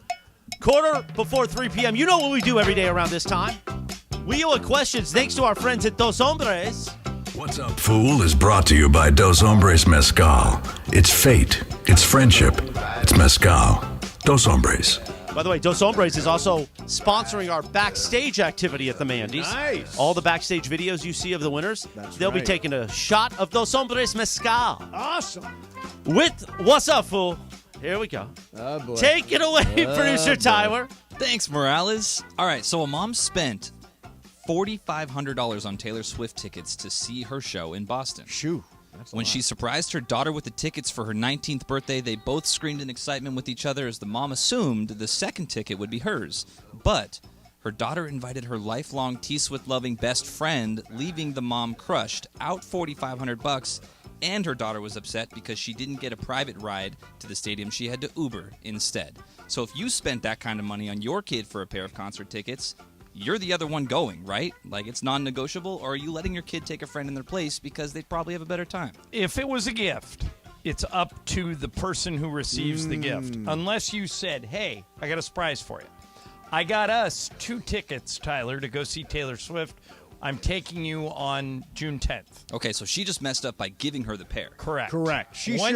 Once its possession is 9/10 of the law. Once she handed it over to her daughter then controlled both tickets. Yeah, I tend to agree on this. I think that if it's a gift and you phrase it right, you'll be the person that gets in. I'm in this situation a little bit because we have Taylor Swift tickets, and Juan wants to bring a friend of his instead of me. Uh-oh. So we're in this same boat, and the question is, do I want to give up Taylor Swift ticket for a friend of Juan's? And my answer, of course, is absolutely not. No way. Sorry to your friend. Yeah. Well, you've seen Taylor Swift, right? Yeah, I know, but this is her let new Juan tour. take his friend. This is her Eras tour. This is evidently the best performance she's ever given. Yeah. Ever. Apparently she does like 50 songs Yeah, or 50 something. songs and plays for 3 hours. Oh, she goes through her whole collection? Her whole catalog, Yep. yeah. Yep. By the way, a tweet in the Mason Iron Mafia Crash Override says, let's see how producer Walt does. And I don't know why that's so funny, but it is. Producer Walt. Yeah, just keep Producer giving me different Walt. names. Excellent. All right, fantastic. What's up, fool? All right, so a recent article on USA Today broke down ticket prices for all Major League Baseball teams, placing them on a spectrum from least to most expensive. The average ticket price of the cheapest ticket for each MLB team ranges from $5 to $27. But according to the data, of all the 30 teams, the cheapest tickets in Major League Baseball is only $11. But the Dodgers and the Guardians have the most expensive tickets this season on average, with the Yankees and the Angels having the cheapest. So you don't have to share what you spent, but what's the one event you spent the most amount of money on for a ticket to get in? Well, for you, Mace, it's either you went to the Super Bowl when the Rams were in it and you went to Game 7 when the Dodgers were in it. What was more expensive? Super Bowl. Super Bowl is unbelievable. And I went in 2018 in Atlanta, and I went at SoFi this last year. And they are more expensive than Game 7 of the World Series tickets. I don't think I've ever spent more than $500 for a ticket. And I can't even remember. It was probably for a concert. Yeah. You know, probably get good. Because I'm a ticket snob. I always want to get good $500 a seats. seat? Yeah. Yeah. I think that's the most I ever did. Yeah. And I think it might have been to let Lisa go see Adele and take one of her friends. Going back to your first question. Yeah. Tyler, because I didn't care if I went or not. Yeah. Morales, what about you? What most expensive Springsteen ticket you've ever... tickets. Yeah. Springsteen tickets. I think $700 for a pair for my father and I back in 2012. Oh, that's nice. Yeah. That's nice. I just spent similar to that on Harry Styles. Oh, That was really? an On expensive Harry show. Styles? How was his show? Okay, that's it. On that note, Yeah. Corporate Greg, please come in from the bullpen. Yeah. Harry Styles already sitting being through- called in for Harry the bullpen? Styles reference. I think all Harry it took. Styles is Producer good. Walt, I don't know if we can do this. Yeah. Taylor. That's now I'm Tyler. calling Taylor's Taylor. in the morning. Yeah, I That's get Tyler. confused. Anyway, Tyler. Totally two Tyler, different what's his name? Tyler, you don't have to leave. Just do it with Greg. Yeah, no, just stay right there. All right, I'll stay. All right, so I went to a housewarming on Sunday, and it started around 6 p.m. And the Did you place- bring a gift? I did not. Oh. Didn't bring a gift to you a were house. Is it your turn? I was next. Go. No, I think I want to hear this. Go ahead. Yeah, I want to hear Bergman. Well, the place was a good size, but the living room Things was never obviously said. the biggest area of them all. If you're not listening, Mace, I'm going to walk away. Well, that's there all was right. about 25. You can't have him walk away, honestly. Yeah. There was about 25, 30 people there, and Yep. 5 people sat in the living room and watched Succession. Everyone else didn't want to be spoiled, so they were in the dining area and the kitchen fully packed in. Nobody else was there. So should us that we didn't So should us that didn't want to be spoiled be angry with the people on the couch taking up the living room, or do they have every right to watch the show? Tyler, what do you got? Yeah, Tyler, what's up? No, I'm kidding. First of all, I do not think Succession is a let's all get together and have a Succession party kind of show. I mean, I want to watch that sort of locked in, and I don't want a lot of conversation about it while it's going on. So I understand the people that didn't want to be spoiled and didn't want to go to the living room, I guess, and watch the whole damn thing. Well, Greg, the only TV that would have been available for people at the party was the one in the living room, No, right? there was one in the back where they actually had a sticky note on it that said, for Succession watching. Wow. So why didn't they go back there? They just didn't go back there. I don't know. Someone else, they wanted to sit on the couch and watch it, and we were all pushed to the side. It's an interesting housewarming. Yeah. It was an interesting house. Good thing you didn't bring I a would gift. not watch. I would should've not brought a watch gift. Succession Who with has a a group party of people. on the same night as the Succession finale? really. Party, It was party. set up By, for a while. by the way, and who doesn't bring a gift to a housewarming? Yeah, that party? is a party foul by you, We Greg. had Very a whole long weird. conversation about not bringing something, and then I got made fun of for the entire night for not bringing Remember, something. we're all bringing something to Michael Thompson's party, whether he likes it or not. And I believe the answer is not. Yeah, well, he might will not throw like it all away because it wasn't his, you know? Right. What's up, fool? What's up, Fu? So over the weekend, our friend Carlo and his wife went skydiving. Have you guys ever done it, and would you guys do it again? Carlo says he's out. He I wouldn't have do it done again. it. It is a blast. I was the adrenaline was so incredible that like for 3 days afterwards, I was walking on air. It is an unbelievable experience, and I would definitely do it again. Carlo and his wife did it. Carlos Saisu, of course, our Yeah. social media manager. And did he do it as a tandem jump? No, he surprised her. I don't know what. No, they did do a tandem jump. I would think they did It it. was tandem. He said they were jump. very tight together, like it was uncomfortably tight. Yeah, that's probably best. I've never done it. I would do it. I'm still mad to this day. I had a great idea that I was going to, for ratings, when I was a news sports reporter in San Diego, to announce the beginning of the baseball season. We were the Padres station. I was going to bungee jump off the Coronado Bridge. Yes. Which isn't legal. Oh, it's not legal. No, Yeah, but I then was going to don't do think- it and just take the hit because it would be great publicity for the start of the season. And my news director, the late, great Dick Tuniga, says, it's a great idea. You can't do it. And I said, why not? You don't want to see me get arrested? And he said, no. He goes, we don't have the insurance. True. I go, I'll sign a waiver. Well, you can't sign a waiver. What if it would have snapped? That's what he said. No, if there's a waiver. But if I say I cannot, me nor anyone from my estate can sue you, I'm doing this of my own free will, then we got lawyers involved. Is Jacob coming in today? Yeah, Yes, he is. Okay, and we got a huge argument, and he finally won. He wouldn't let me do it. If it Carlo just walked in. Would you do it again? No. After landing, I thought about it for a second, and I thought, no, I think that's Does it. your wife feel the same way? Yeah, actually, I surprised her 5 minutes before we actually got to the site. Where did you tell her you were going? Oh, it was a total surprise. She So- thought we were going to San Diego. I turned into Oceanside. Oh, wow. And then she realized. Well, was how she did you cool get with her it? to wear something appropriate? You just told her. Yeah, just wear something athletic for the day. She thought we were hiking. Yeah. And But John, like, Is she still speaking to you? Yeah, she Okay. absolutely she loved it. Yeah. Would you for the station do it as a station bonding activity? With who do I You got to jump? be tied up with I Mace. would definitely go. You guys got to be tied up Can I, tight. can I be tied to someone other than Mason? Yeah. Chris. To Morales? Oh, yeah, to I'm with- Morales. Well, that would, I get- that would cushion my fall. Oh. Because Morales is. No, No, that's okay. I like that one. That was a good bit. It's the highlight of the show, That's frankly. cheap. That was the highlight of the No, show. it's not cheap. Chris is an offensive lineman, and I'm more like a running back. I mean, I Okay. would prefer terminology like tackle. A tackle. You're an offensive tackle instead of an offensive lineman? I don't like the lineman. I'm not at that point yet. Yeah. What do I mean? Andrew Whitworth's a lineman. What's wrong with him? He's a little, he's also 6'7", 300. I'm, True. 6 foot. Not 300. 300. No. And Corporate Greg's got me on the Lose It app, which is Oh going yeah, great. no, the Lose It app works like crazy. Well, you never stuck through. I didn't need to. I found I'm. Oh, yeah, it's working out eating great. Very disciplined. Any other guests we can bring in to get through this segment? We got Carlo. Carlo. Okay. DeAndre, you got anything? Carlo's wearing a red sport coat, by the way. In honor of the Miami Heat, It's God like he's, bless him. Like he's ready to host The Price is Right. It's a great look, man. The skydiving thing, I'm all in on. I would do it anytime as a station bonding thing. Would they let me go by myself, or do No, you have to go you with have someone to go else? with somebody else. Okay. Let me tell you, as somebody that did it, I would never have the presence of mind to pull the cord myself. I did a static cord jump, so the moment you jump from the plane, you have a long cord that's attached to what's going to pull the chute. So you have a brief free fall, and then it pulls the chute for you. What if it doesn't work? Then you're just totally effed. But you'll hover for a while. You wouldn't it won't fall to the I ground only immediately. jumped from 5,000 feet. We would have gone pretty fast. Yeah, I but would you're have been- still gonna hover for a second. You could figure out what to do, right? It'd be tough. Or one of the others would hover over you. Oh, and be like, hover over me and try to save me? Yeah, something like that. I don't know. Yeah. I mean, I'll never do this unless John really wanted to do it and be tied up together.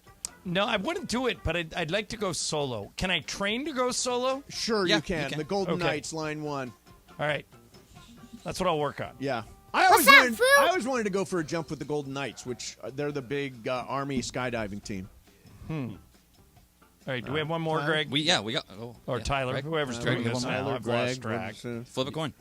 Flip a coin. All right. Somebody speak. Call it out. Broadcast excellence. All right, so there's a brisk iced tea in the office fridge. I'm going to just take it. Sorry, Tyler. Okay. And I hadn't had brisk in years, and it was really good, too. What was your favorite drink from your childhood that isn't really seen too often anymore? What are you laughing at, All right, Morales? It's I straight. see you put your head on your hand. It's straight sugar, but mine is Hawaiian Punch. Yes. Oh, that's a good one. Hawaiian Punch was great. I haven't seen Hawaiian Punch in quite some time, but as a kid, I liked it. It was good. I was a pretty big Kool-Aid guy. Did you make your own? You poured the sugar into the water and stirred it up? Yeah. Yeah. You want that's part of the you enjoy it when you make it yourself.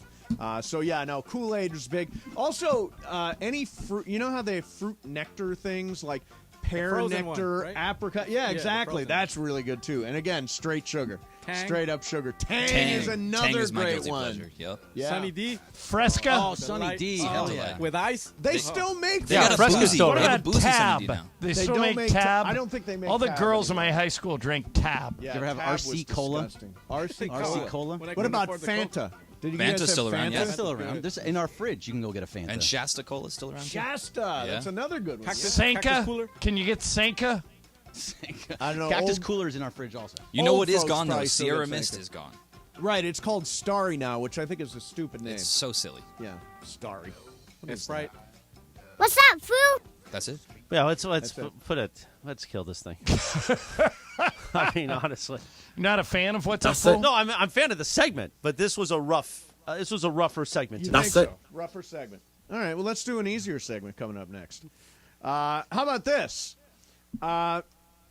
We all love Twitter, kind of. And I think I'm out. I think I'm gonna cancel mine.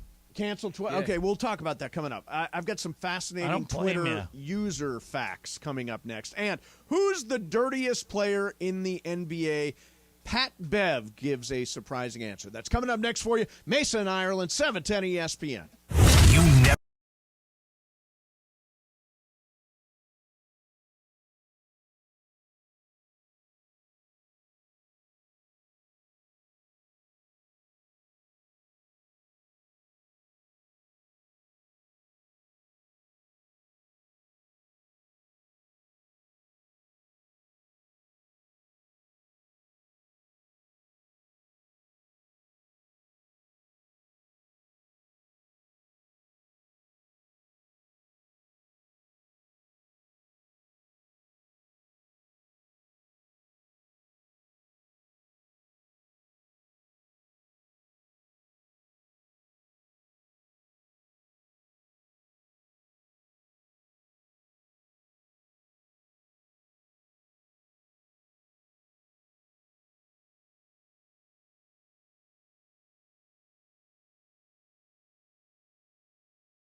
radio station. And it is Mason and Ireland on 710 ESPN, the OGs of LA Sports Radio. We're here each weekday, 1 to 4 p.m. for your afternoon. Sandwiched between Travis and Sliwa and Sonato and Cap. Mason and Ireland continues now. By the way, What's Up, Fool? Proudly brought to you by Dos Hombres Mezcal.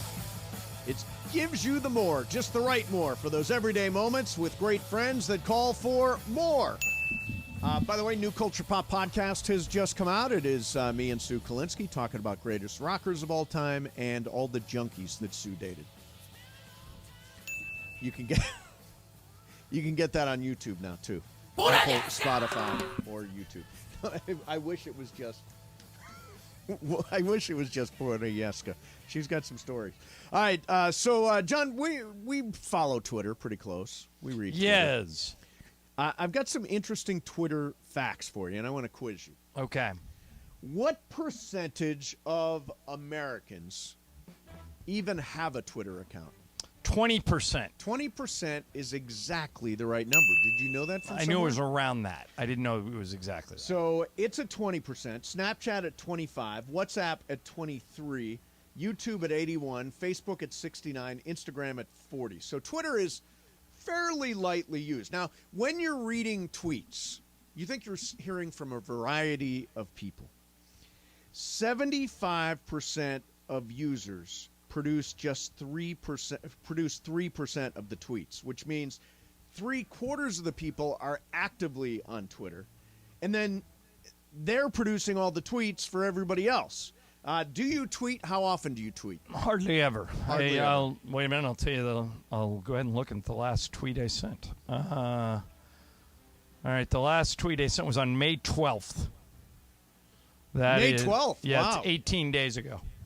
Yeah, the last tweet I sent was 31 minutes ago. That sounds like you. Yeah, but it's my social media team that sent that. I have a team. What are you guys laughing How many at? people are on this team? One. It's just Grace.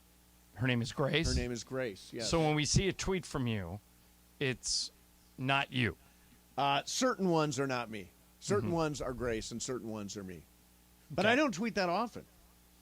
I think you would tweet more than 95% of the people in the world. No. How many tweets went out today? One. Just one? None earlier than that? No. How many yesterday? None. All right. So would you say you send 5 a week? Let's see. 31 minutes ago, May 26th, May 28th, May 24th, May 24th. Yeah. So you send about 5 a week. Yeah, 5 a week. That sounds about right. I don't live on it anymore. Do you live on it, Tyler? No, I can't. I can't be on Twitter that much because there's so much to digest, and a lot of it's just not what I intend to pay attention to. Right. It's just garbage. All right. I think we should have a contest. Okay. Okay? Yep. And we can do it for tomorrow. Okay. Okay? This story appeared on Sports Illustrated today. Okay. The stupid internet in this place. Yeah, we do have some internet issues. It is bad. Yeah, it is bad. So, Sam! Yeah. Who is the most literal tweeter that you know? Oh, I mean, it's the one name comes to mind immediately. He's a very famous person. And? Magic Johnson. Correct. Yes. So Magic sent out, I mean, this is very par for the course. Yes. Okay. So this is the tweet that Magic sent out over the weekend, if I can get the stupid internet to work. But Magic basically he wrote this last night. Okay. The NBA Finals will feature the two players who dominated the playoffs this year, Nikola Jokic and Jimmy Butler. Uh-oh, breaking news. That's the tweet. That's the tweet. Yeah. So wait a minute. He's saying that it's going to feature the two most dominant I'll read players it again. The NBA Finals will feature the two players who dominated the NBA playoffs this year, Nikola Jokic and Jimmy Butler. I feel like I learned something. Yeah, there it is again. That's pretty much the tweet. Now, the reaction has been interesting. Well, I'm sure he's got 1 million followers and all that kind of stuff, right? More wonderful insight from Magic. Hardcore breakdown right here. Thanks, Magic. It's official now. Chat GPT has spoken. Irvin A.I. Johnson. Thanks, Magic. Any idea what teams they're from? Oh, that's awesome. That's awesome. Yeah. Hold on, I'm unfollowing everybody. He and only is following very, very obvious. His tweets are obvious. Somebody writes, the NBA Finals will also feature Caleb Martin, who plays for the Miami Heat, which is a professional basketball franchise in the NBA. Just laying it on thick. Yeah. So the reaction, somebody writes, very cool, Magic. Thank you. I'm convinced Magic is Chat GPT and Chat GPT is Magic. Hashtag analysis. Then there's this one. Thank you, Captain Obvious. Yeah.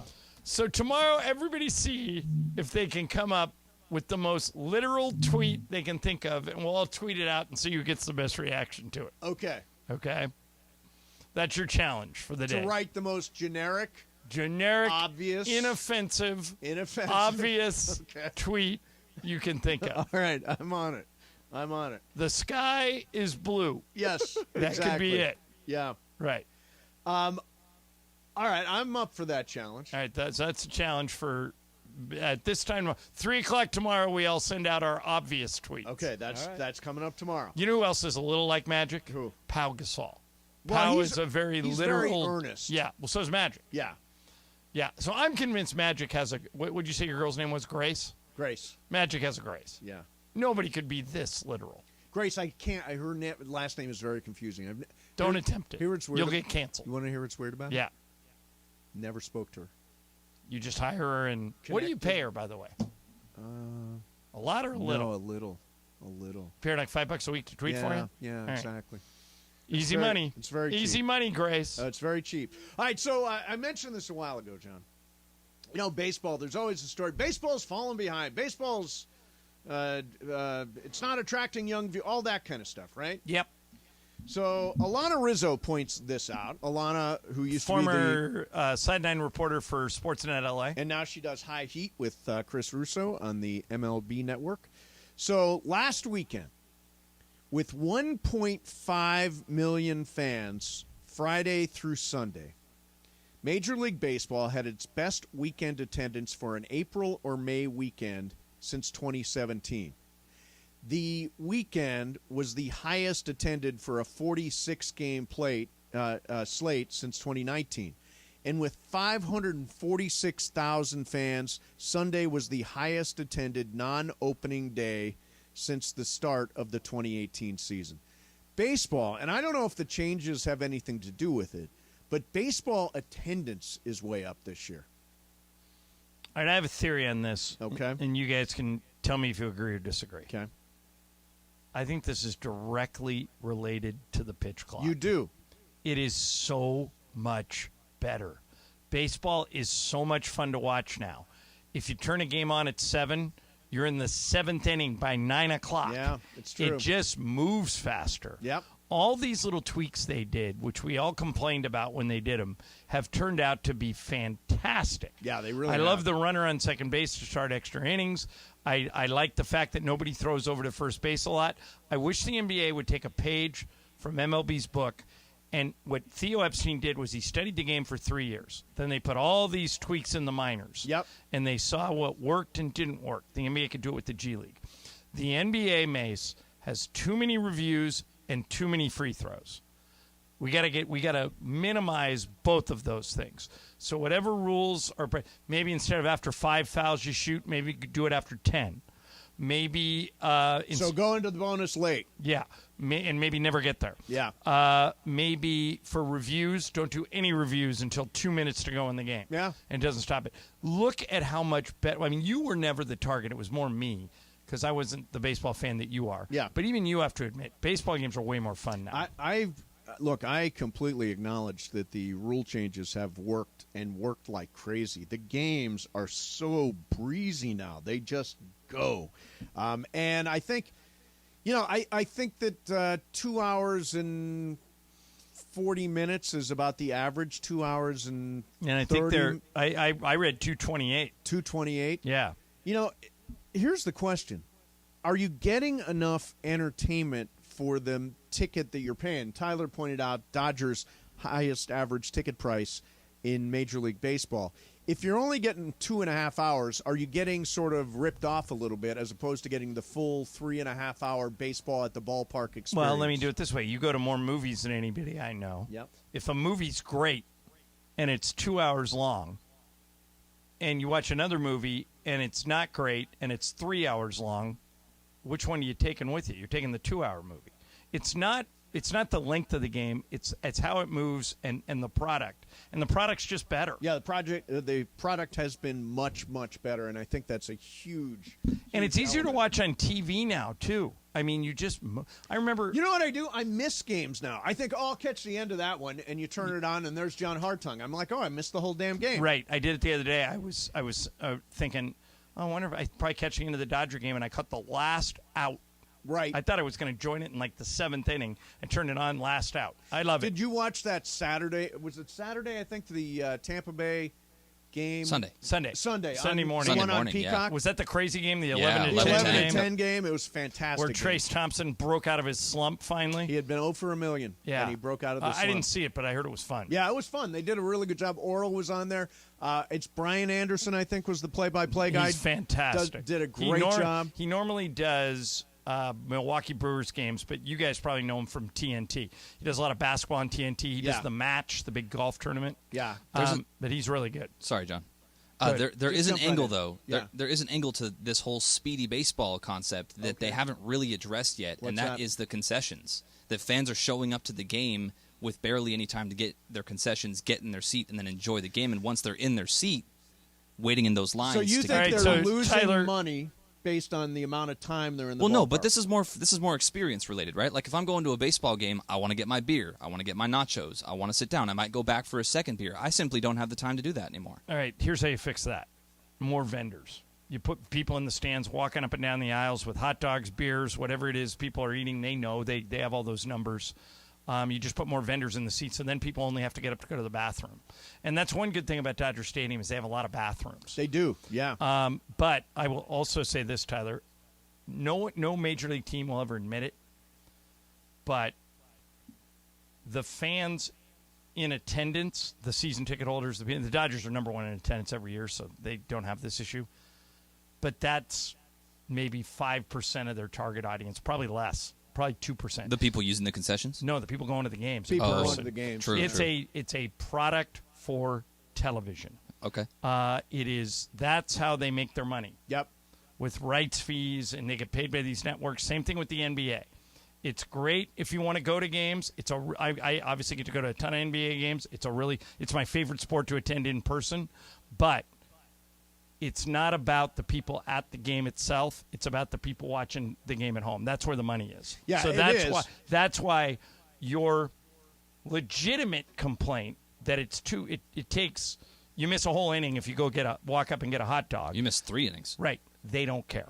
Well, but just to circle back to the point of paying tickets to go to games that are quicker. Right. If I'm in attendance and I'm going to the game and I have intentions of staying the whole time, right. I want to have the experience front to back. I don't want to have to miss out on things because the game's too short. Fair enough. So but would you if like I'm to gonna call bring, a timeout, a concessions timeout? No, Tyler, I'm going to bring the food to you. All right. Okay. I'm going to add more vendors. But a lot of that stuff, if you get the fried chicken sandwich with pickles or the helmet nachos or any of that stuff. Think about it. Yeah. What do you do when you get those? You walk up to the concessions, somebody prepares it, and you yourself walk with it back to your seat. That is true. So anything that you do, a vendor can do. I mean, that's all they're doing is they're making it and walking it to your seat. And Helmet Sunday is a little risky because the ice cream could melt, but you just have 3 or 4 with you. Right. And if you're selling, you adjust to the demand. The home audience is what they care about. That's why Theo did that whole project. Although, in fairness, the Dodgers, and if you haven't been to Dodger Stadium, they have invested a lot in the stadium and the stadium experience. They've widened the concourses. They built that whole center field section, which is great for kids and all that kind of stuff. So they do care about fans, too, but they make their money from TV. Right. And I shouldn't use the phrase they don't care about the home fans. They're not the most important thing. Right. They want to have a good home fan experience. Obviously, they want fans to come back to the park and continue to buy tickets. But the big deal, the 99% of their customers are TV viewers. Yeah. That's why they do it that way. All right, coming up next, I meant to get to this, didn't get to it. Patrick Beverley, the dirtiest player in the NBA. You'll be surprised. Mason, Ireland, 710 ESPN.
You won't break my soul.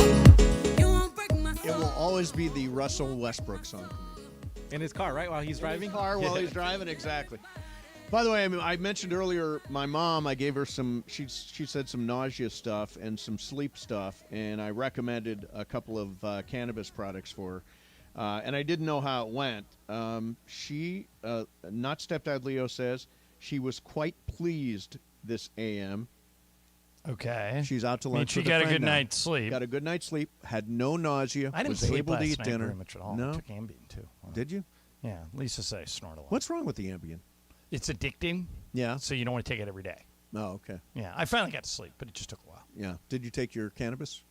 No, I don't do both. If I take the Ambien, I take Oh, a night I off. see. I'll go back to the gummies tonight. Yeah, okay. All right, so Patrick Beverly was approached. I think this was in a bar, just approached in a bar by No, somebody. he was doing a live show, like a podcast, and they did it in a bar. And he's from Chicago. I think this was in Chicago.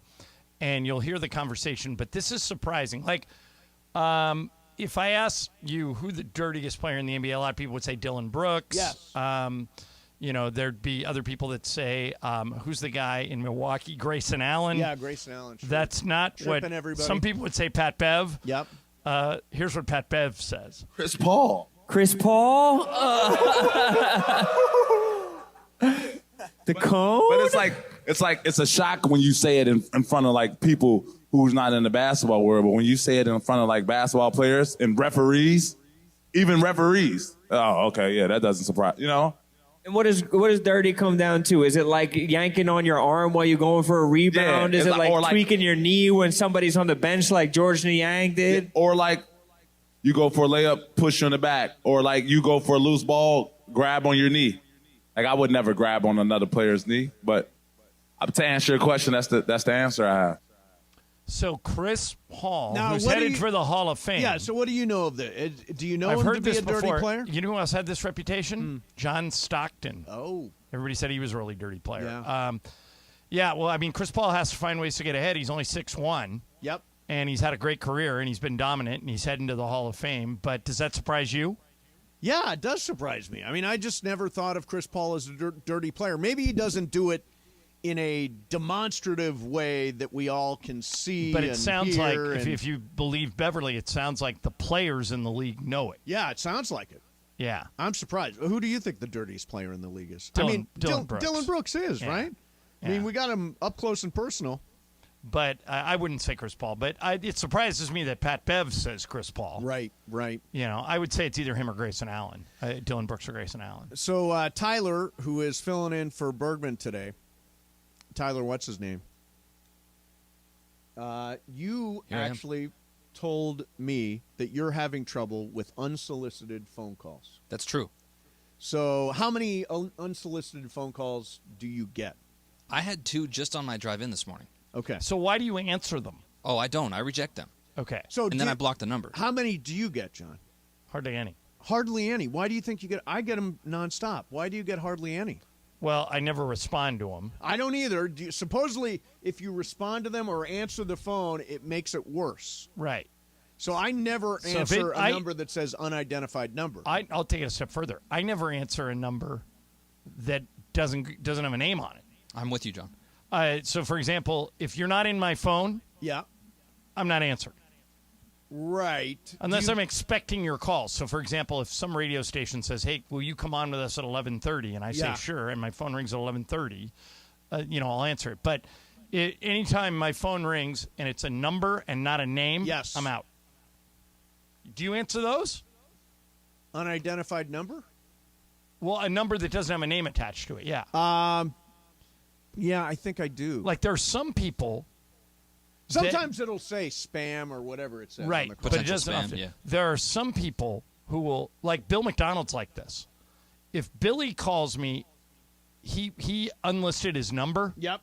So I don't know it's him, and I never answer it. Does it So say he has to- unknown, John? No, it shows a number. Shows a number, but But no, no it does name? say. You know what? It does say unknown. It says unknown number, and I just ignore it. And then he texts me saying, "Hey, that's me calling you. Call me." Yeah, I mean, if you want to call me, text me. Honestly, Right. there used to be a time where I was less inclined to answer unknown callers. I'm now more inclined to answer unknown callers because the likelihood of it being somebody that I want to actually speak to as opposed to a number that says potential spam has increased exponentially. Yeah, the potential spam calls are the ones that, and there should be like a do not call list. Is there a do not call list? There is, and there's actually a class action lawsuit happening because of the people violating the do not call list. So here's another thing that this may make me weird. If you call me and you leave me a message, I don't even listen to it. I just call you back. So, does that make me weird? No. Haven't It's listened actually to a really message common. in quite a long time. Yeah, like, Jorge, if you call me and you leave me a message and it says voicemail, Jorge Briones, I'll go, wonder what he wants, and I'll call you. Same But here. I don't even listen to the message, which probably makes me stupid. Sometimes it transcribes. Because it for you may be just calling to say, hey, can you bring something with you to work today? And Yeah. that's all I needed, but I'm just dumb and I don't listen to it. Do you listen to messages, No, voicemails? don't. I've got several right now. They're unlistened to, and I don't intend. I'll call that person back. Right. But I don't need to listen to their message. I never leave one either. I never leave I don't a either now. message. Yeah, I don't either now. Oh, my God. So, Did you is there somebody on there you wish you would have? no, I just, you know how it gives you pictures? So look at this. I have 2 numbers in my voicemail because I just don't get them anymore. One's Right. from my mom. I don't know what she wanted. Yep. I called her. But you called her. And the other one is from, I must be saving that for a reason. It's from 10 years. Oh, I know what that is. But Ramona has a great story about how she had a message from John Wooden. No, Ramona, really? this is John Wooden. I'm returning your call. Call me back at your convenience. Have a great day. And she goes, oh, that'll be awesome to have. And her phone died, and they couldn't retrieve it. Oh, no. It wasn't in the cloud, so she couldn't save that's it. terrible. Yeah, so she lost it. Like, I wish I would have saved some voicemails from my dad. I've got one from my dad. Yeah. We Yeah, I've played got a it few on the saved show from Mom, before. for sure. It's really yeah, good. but I didn't save it. But the phone etiquette has all changed now with cell phones. Yeah, I don't really want to talk on the phone anymore. I just don't. I'll talk. I talk to my mom, and I'll talk to my brothers, but that's really it. I'm calling somebody on the way home today. I called yesterday. I know there's a friend of mine that's driving across country. Yeah. And so I called him just to make sure he's doing okay. Yeah, yeah. But I'll try and call one person a day, but that's about it. Do That's you about- really try to call one person? Yeah. Like what? Like today I called my mom. Yep. Tonight I have to call Melanie Fitch because I'm doing Irrelevant Week Oh, this that's year. right. Isn't the guy from? It's a Rams guy. It's a Rams guy, right? Yeah. So that'll be fun. And isn't he from? Is he from Bowling Green? I think or so. Toledo? One or the those other. two. Yeah, one or the remember? other. Yeah. I think he's from Toledo. Yeah, yeah. Or maybe he's from Bowling Green. I don't know. I'll find out tonight. But other than that, that's about all I can take. Yeah. Do not call me. Just don't. Don't call me. Tyler. You don't call me. I don't want to be on the phone. Yeah, I don't call you. Jorge, Don't call me. I don't think I've ever called you in my life. No, have but I tried calling you. You wouldn't answer, so I called John. I was like, hey, can you get a hold of Mason? Because I'm going to the desert, to the zoo. Oh, I remember that. Remember that? But yeah, it was actually Leo we needed to get a hold Yeah, of, why right? not just text me? Text me. I did. No, you don't. You're called, the worst everything. at returning anything. It was Yeah. 7 in the morning. No, I really turn off everything after 6 o'clock at night. That's why I'm not part of the, Like, if people the say, hey, massive can you text change. get a hold of Mason? I go, I'll see him tomorrow. Yeah. They say, well, can you text him? Yeah, You I'm go, really bad Nah, he getting won't back text to me people. back. I don't really care what you people need. After hours. I'm like, in France, you're not allowed to call your employees after 5 o'clock in the afternoon. I'm kind of like that. 6 o'clock, I'm done. And by the way, Saturdays are sacred. All right. Sacred Saturday. I have a procedural question for the three of you. Okay. Tyler, this involves you, so you don't get a vote. But Jorge and Mace and me all get a vote. Here's the question. Okay. I think Bergman and Mason are the only two people who can catch me in Game of Games, which has 2 more days. Today, which is my game, and tomorrow, which is Sedano's game. Should Bergman be able to participate in Game of Games on a day he mailed it in and handed off all of his duties to Tyler? We'll vote next and decide. That's coming up for you. Mason, Ireland, 710 ESPN. All right, let me tell you about ZipRecruiter. My guy Ian Siegel, who invented ZipRecruiter, has a great way of explaining why ZipRecruiter is the way to go if you're hiring. They don't leave anything to chance. Did you know it can take up to 11 weeks on average to hire for an open position? That's almost 2.5 months. You don't have that kind of time. If you're listening today, stop waiting. Use ZipRecruiter. ZipRecruiter can help you find qualified candidates for all your roles fast, and right now you can try it for free at ZipRecruiter.com/LA. ZipRecruiter adds powerful matching technology to quickly find and send you the most qualified people for your jobs. You can check out the people ZipRecruiter sends you. If you really like one, you can contact them directly. If you don't like them, you don't have to do anything. And here's how fast ZipRecruiter can work. 4 out of 5 employers on ZipRecruiter get a quality candidate within 1 day. So speed up your hiring process with ZipRecruiter. See why 3.8 million businesses have come to ZipRecruiter for their hiring needs. Just go to that exclusive web address for free. ZipRecruiter.com/LA. Again, that's ZipRecruiter.com/LA. ZipRecruiter, the smartest way to hire. The Mandy Awards are right.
ESPN, the OGs of LA Sports Radio. We're here each weekday, 1 to 4 p.m. for your afternoon.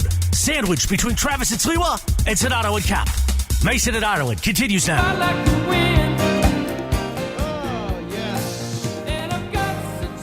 This guy would be on the Mount Rushmore of yacht rock. Christopher Cross, right? Michael McDonald, Kenny Loggins, and somebody else. We would have to put somebody else on. So here's the thing. You've combined two things I hate: yacht rock and Mount Rushmores. There you go. You do hate Mount Rushmore. You really nailed it. I'm trying to think of who would get the fourth spot.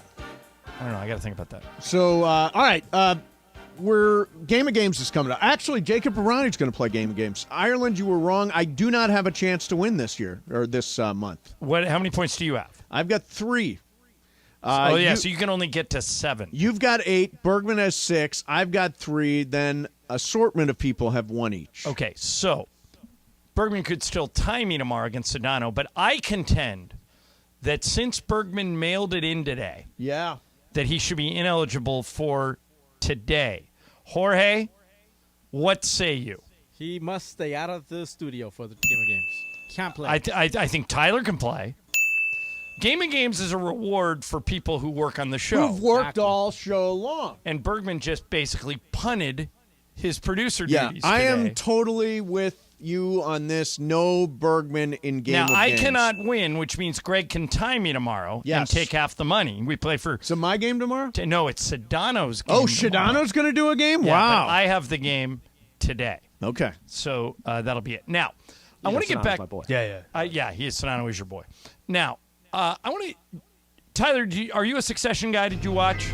I've started to watch Succession. Okay, I'm but not you don't caught know. up at all. Jorge, you never got into it, right? Never, no. All right, so this was fascinating to me. One of the producers in Succession says it's not true, but it's such a weird name that I think it is true. Yep. This is something somebody sent me on Friday. Now, keep in mind, Succession's finale ended on Sunday, and Tom has a super weird last name, and it turns out there may be a reason for that. Listen to this. The real reason he was given the last name Wambsgans is because of this guy.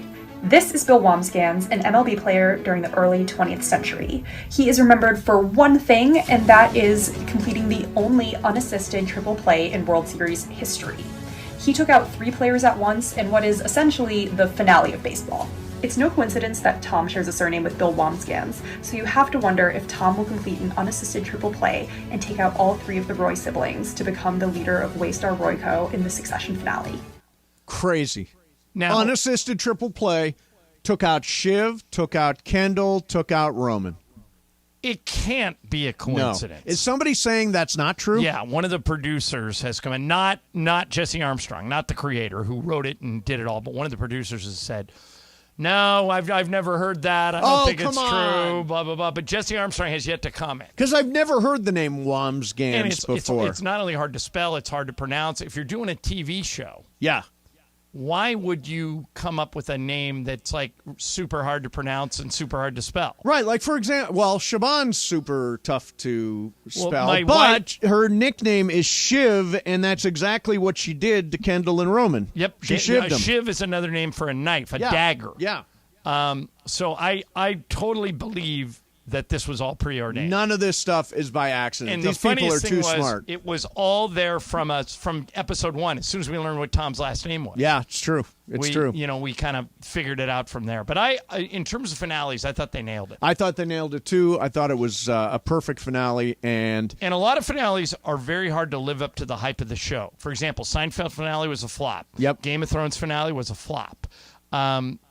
Breaking Bad and Better Call Saul were both perfect. Good. Yeah. Although I would argue that in case of Breaking Bad, the penultimate episode, Ozymandias, was better than the finale. Well, that's not true of just Breaking Bad. That's true of a lot of shows where the penultimate episode is the big one because it sets up the finale. Right, but not Succession. I thought the finale was better than the finale was great. The funeral. Finale was great. Yeah. The funeral was great too. Right, but Roman eliminated himself from contention. And Right. Kendall, I thought with that speech at the eulogy, Yeah. was the one that was going to get it. And Right, he almost did. I was picking Shiv. I think I get the winner for closest. No, we don't care about spoilers. If you guys, we live in a society now where we talk about stuff as it happens. Yes. We're not going to not talk about stuff because you guys didn't take the time to watch it. All right? For example, Ted Lasso ends tonight. We're talking about it tomorrow. Yeah. That's it. Yeah, don't spoil it for me. I'm watching it tonight. Okay. I got a bone to pick with you for that, Mace, by the way. What? Ted Lasso, you're complaining about the length of Ted Lasso, but you've jam-packed 2 episodes together. You've essentially made yourself a Ted Lasso movie. It is a Ted Lasso movie. What's the second to last one? It's like 87 minutes long? Yes. I think it sounds about like See, 90. I want a breezy little half-hour comedy. Tonight's going to be probably an hour and a half, too. I mean, these are. This is not Lawrence of you Arabia. put 'em back to back. It's a friendly soccer guy. It's a movie for you now. Yeah, it is. I've made it worse by having to watch 2 episodes tonight. All yes. Right, before we get to gaming games, we were talking about how many pills we take a day. You and I both take 8 or 9 pills a day. Yes. Just got a text from Pepe Mantilla. Yeah. I take 12 pills a day. Wow. But on the days I have to see Michael Thompson, I double the amount just to be able to deal with him. How many of those pills are vitamins, though? For me, Michael. For Pepe, I don't know. I take 3 Yeah. vitamins. All the rest are like medicine. Yeah. Yeah. All right, coming up, Game of Games. And we're talking about finales. Yes. My Game of Games has to do with finales in honor of Excellent. Jacob Emrani. It is multiple choice, Jacob, so you have an excellent chance. Perfect. We will do that coming up next. Mason, Ireland, 710 ESPN.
ESPN. And it is time for Game of Games on the #1 sports radio show in LA, Mason and Ireland. Game of Games. Game of Games presented by CallJacob.com. Call Jacob. Everyone loves a fighter, but in this town, winning matters, especially after an accident. So remember, anyone can fight, but CallJacob.com is here for you when you need a big win. After an accident, go to CallJacob.com or call 844-24-JACOB. That's 844-24-JACOB. We got the jingle. Call Jacob.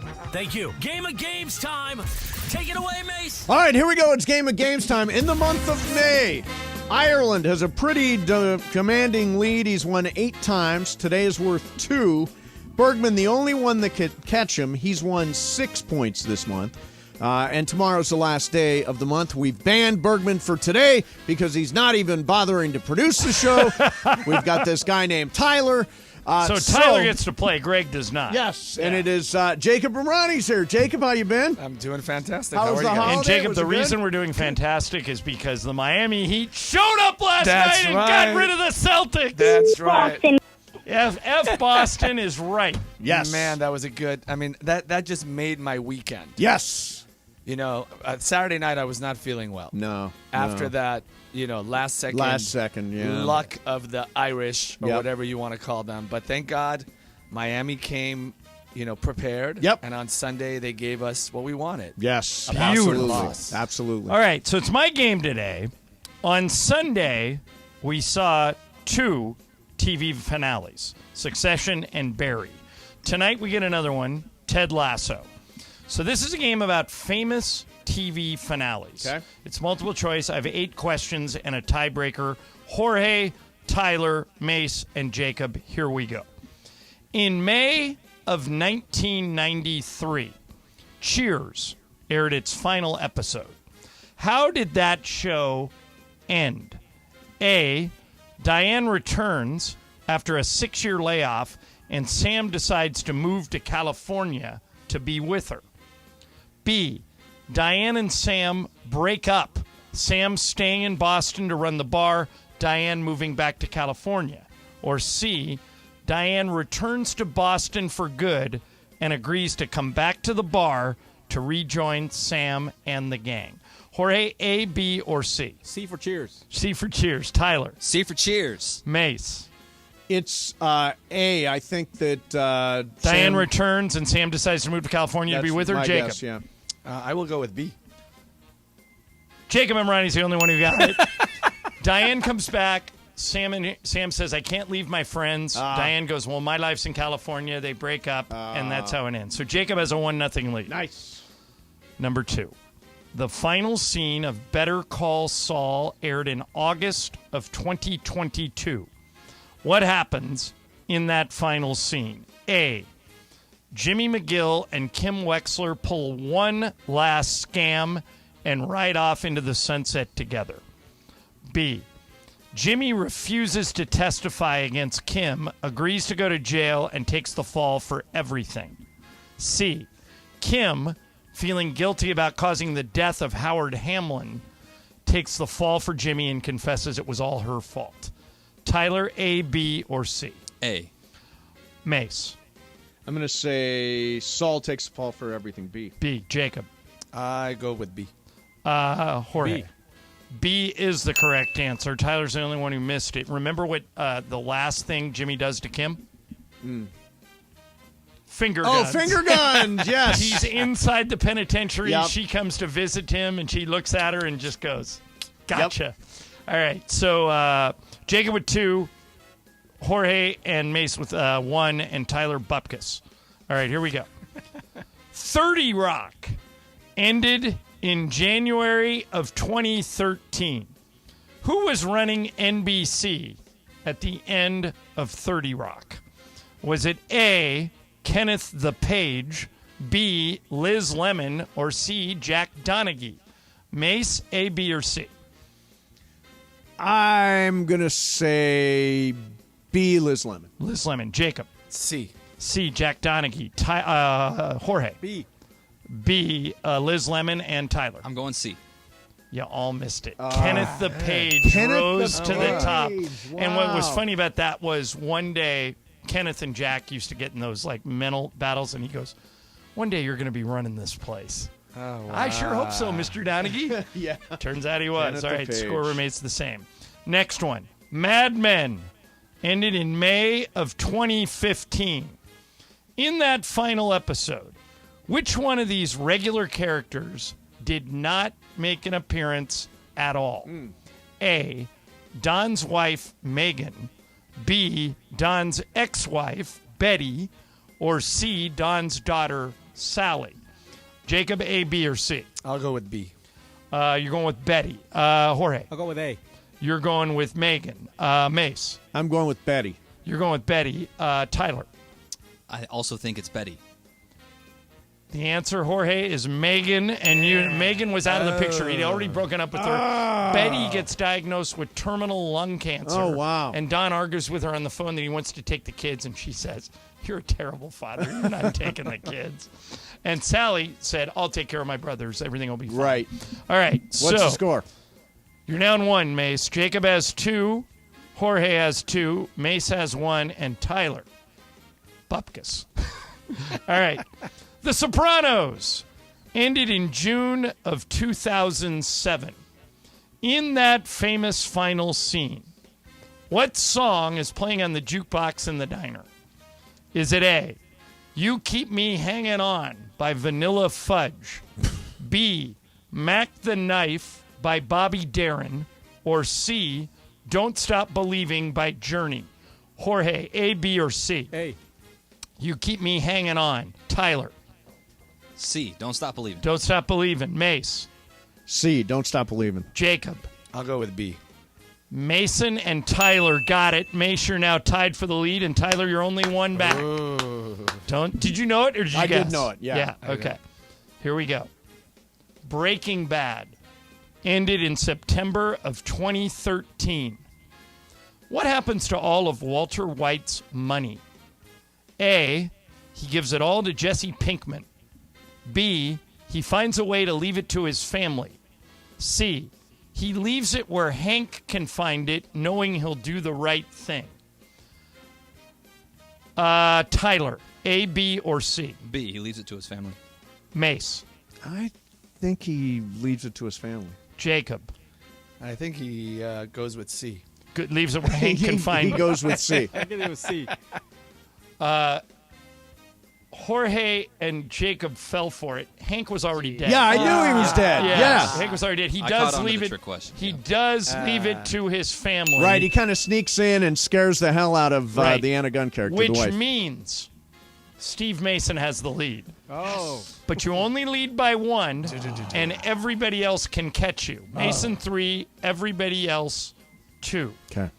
There are 2 questions left and a tiebreaker if we need it, so Mace, you have to go first. Okay. The most watched finale of all time was MASH, which aired in 1983. How long was the MASH finale when it aired? A, 1 hour, B, an hour and a half, C, 2 hours. Mace, an hour, 90 minutes, or 2 hours? A, B, or C? 2 hours. Jacob. I will. You have one more to catch, right? After this, yeah. After this. Okay, so I will go with C as well. Okay, 2 hours. Jorge. 2 hours. Tyler. I'm coming for the lead. I think it was 1 hour. It was 2 hours. You should have gone with the crowd. All right, which means Mason has 4, and Tyler, you're out. But Jacob and Jorge each have 3. So they can force a tiebreaker. Yes. Let's go. If you miss this. Mason's got that smile on his face. Last question. What's the show? What's tiebreaker the show? What's the show? if we What's need the it. show? In May of 1998, the Seinfeld finale aired. The show ended with all 4 main characters being sent to jail for violating the Good Samaritan law. What was the name of the judge who sent Jerry, Elaine, George, and Kramer to jail? Was it A, Joe Bookman, B, Art Vandelay, or C, James Kimbrough? Bookman, Vandelay, or Kimbrough? Mace, you get this right and you win it. A, B, or C? C, Kimbrough. Okay, so you guys know what to do. Jacob, go A or B? I will go A. Joe Bookman. Jorge. I'll go B. The answer is B, Art Vandelay. We go into the tiebreaker. I knew there was an Art Vandelay, but I thought he was like somebody they offended along the way. It was, and they gave him that. And They they gave gave the judge that name. It was always George's made-up company, Vandelay Industries. Vandelay Industries, exactly. All right, so here it is. Okay. Jorge versus Mason Okay. for the win. All right. Hey, Warren. Get something to write. Get some Bob Nightingale tribute. Get something to write with. Get something to write on. Mason, your pen. Yeah. Here we go. All right. Game of Thrones ran for 8 seasons. How many total episodes of Game of Thrones were made? Closest one wins, you can go over. So write down a number. 8 seasons of Game of Thrones. How many episodes were made? You got a number down, Mace? Yeah, I got mine. Jorge, what is it? 85. 80. Jorge says 85. Mace? I say 67. Okay. We have a winner. Okay. And that winner is Steve Mason. The correct answer was 73 episodes. Yeah. So you were almost there. Did you remember that the last season was all truncated and screwed No, up? what I remember is there were how many seasons? Throw me back that pen. Yeah. 8 seasons. 8 seasons. I went 8 times 8 plus a few. Yep. Good plan. Yeah. 67. And that was it. Mace is your winner. I would have gone 8 times 10. 8 times. They always went shorter. They always went shorter. I know, but you still would have been close. I still would have been closer. Now, than 67. Sedano, you are scheduled to host Game of Games tomorrow. Are you ready? I am ready, yeah. Stay ready, you don't have to get ready. Yeah. Gotta love it. So Jacob, how you feeling about the offseason? Feeling good. Yeah. Oh, ask Jacob that question, the McMenamin question. So, Jacob, if there are 3 paths, according to McMenamin, that the Lakers could go. One is bring everybody back, okay? Everybody who was on the team this year comes back next year. Number 2, shake it up. Bring in Kyrie, Fred VanVleet, get rid of a lot of guys on this roster. 3, split the difference. Get rid of a couple of guys, keep a couple of guys. I know that's not very nuanced, but if you had to pick one of those 3 plans, what would you do? I would go with C. Me too. You would. Absolutely. We both, yeah. Bring a couple of guys back and bring in some new blood. Yeah. Absolutely. Because that way we get to keep Schroeder, we get to keep Rui, we get to keep Austin, And then we bring go in out some and new guys. bring in some new And dudes. some of those guys we want to keep are going to be the bridge to the future after LeBron is gone. Right. And I think This is the perfect time in order to plant the seeds with those guys, show them the way, and they're good. But not Kyrie, right? I'm not. I would. By the You're way, not I in the would be Kyrie business, okay huh? with bringing back some people. A lot of people aren't talking about bringing back. Like I'd love to see Lonnie Walker Me too. come back. Lonnie Walker, Sure. Dennis Schroeder. I have nothing against bringing Malik Beasley back for the right price. But well, we'll for the right, see. he's got a player option, or no, he's got a team option for too much. They're going to reject that. $16 yeah, it's like million. $16 million. The best contract on the team might be Jared Vanderbilt's $4.3 million team option. But wasn't there also the conversation that you can re-sign Beasley for 16 and Mo Bamba for 10? Use that $26 million? Their contract expires on June 29th, which is after the draft. So the idea is you trade them on draft night you combine their salaries plus the draft pick to get yourself something. A player. Yeah. Or players, right. Yeah, I agree with you, Jacob. I think split the difference, shake it up a little bit, but don't. I want to see Rui back. I want to see Austin back. Would not mind seeing Dennis Schroeder and Lonnie Walker too. Yeah, and I got to tell you, I'm cautiously excited about this offseason because I feel like the past few off seasons we're always talking about not having draft picks. You can't go get this person because you don't have draft picks. There's flexibility. We have some flexibility. And I think that's going to be pretty exciting to see what Rob can do, and he's shown he could do it. Yeah, so it's exciting. Hey, listen, Jacob, great seeing you. Game of Games is powered by Call Jacob. Winning Yeah, it matters. is. That's why after an accident, you go to calljacob.com or call 844-24-JACOB. That's 844-24-JACOB. Great to see you, man. Great to see you guys. And it is time right now for some super crosstalk. ESPN AM 710 Los Angeles. KRDC AM 1110 Pasadena, Los Angeles. K256CX 99.1 FM Pasadena, Los Angeles. It's the greatest segment in LA sports radio history. Oh my God. When the shows come together for magic on the radio. It will only grow stronger. Super Crosstalk. Are we ready for Sedano and Cap to join Mason and Ireland? Super Crosstalk begins. Super Crosstalk. Presented by Coors Light. Coors Light. Made to chill. It's time for Super Crosstalk.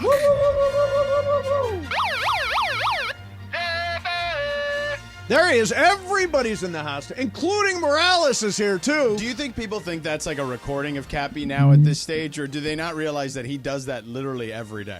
With a live microphone. Yeah, with a live megaphone. Yeah. Shut up, Mason. Yeah, now that's that a one is recorded taped. one. Yeah. That one we can use. Yeah.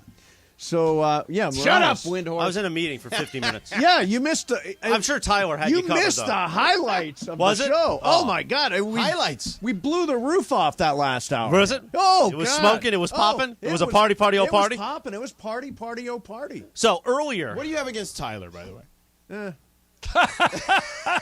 I mean, Morales, you took Cappy's chair. He's You got to get that chair over there. He's birdie light right now. Sit down. Very light. Oh, he's new. Yeah. No, he's new. We're trying to get him He's been here accustomed like to 10 things. minutes. I know he's been here. He's been in the business. You know, for corporate 10 Greg's minutes. just so busy that he needs Oh a my day God. off. How busy is he? Like, what is he doing? It's not like he did What does ATH do? today and won, like some It's people. true. Yeah. Look how good Sedano Oh, looks. your boy. You're Sedano. saying your boy looks good. So see. I just want to set this up earlier. What happened?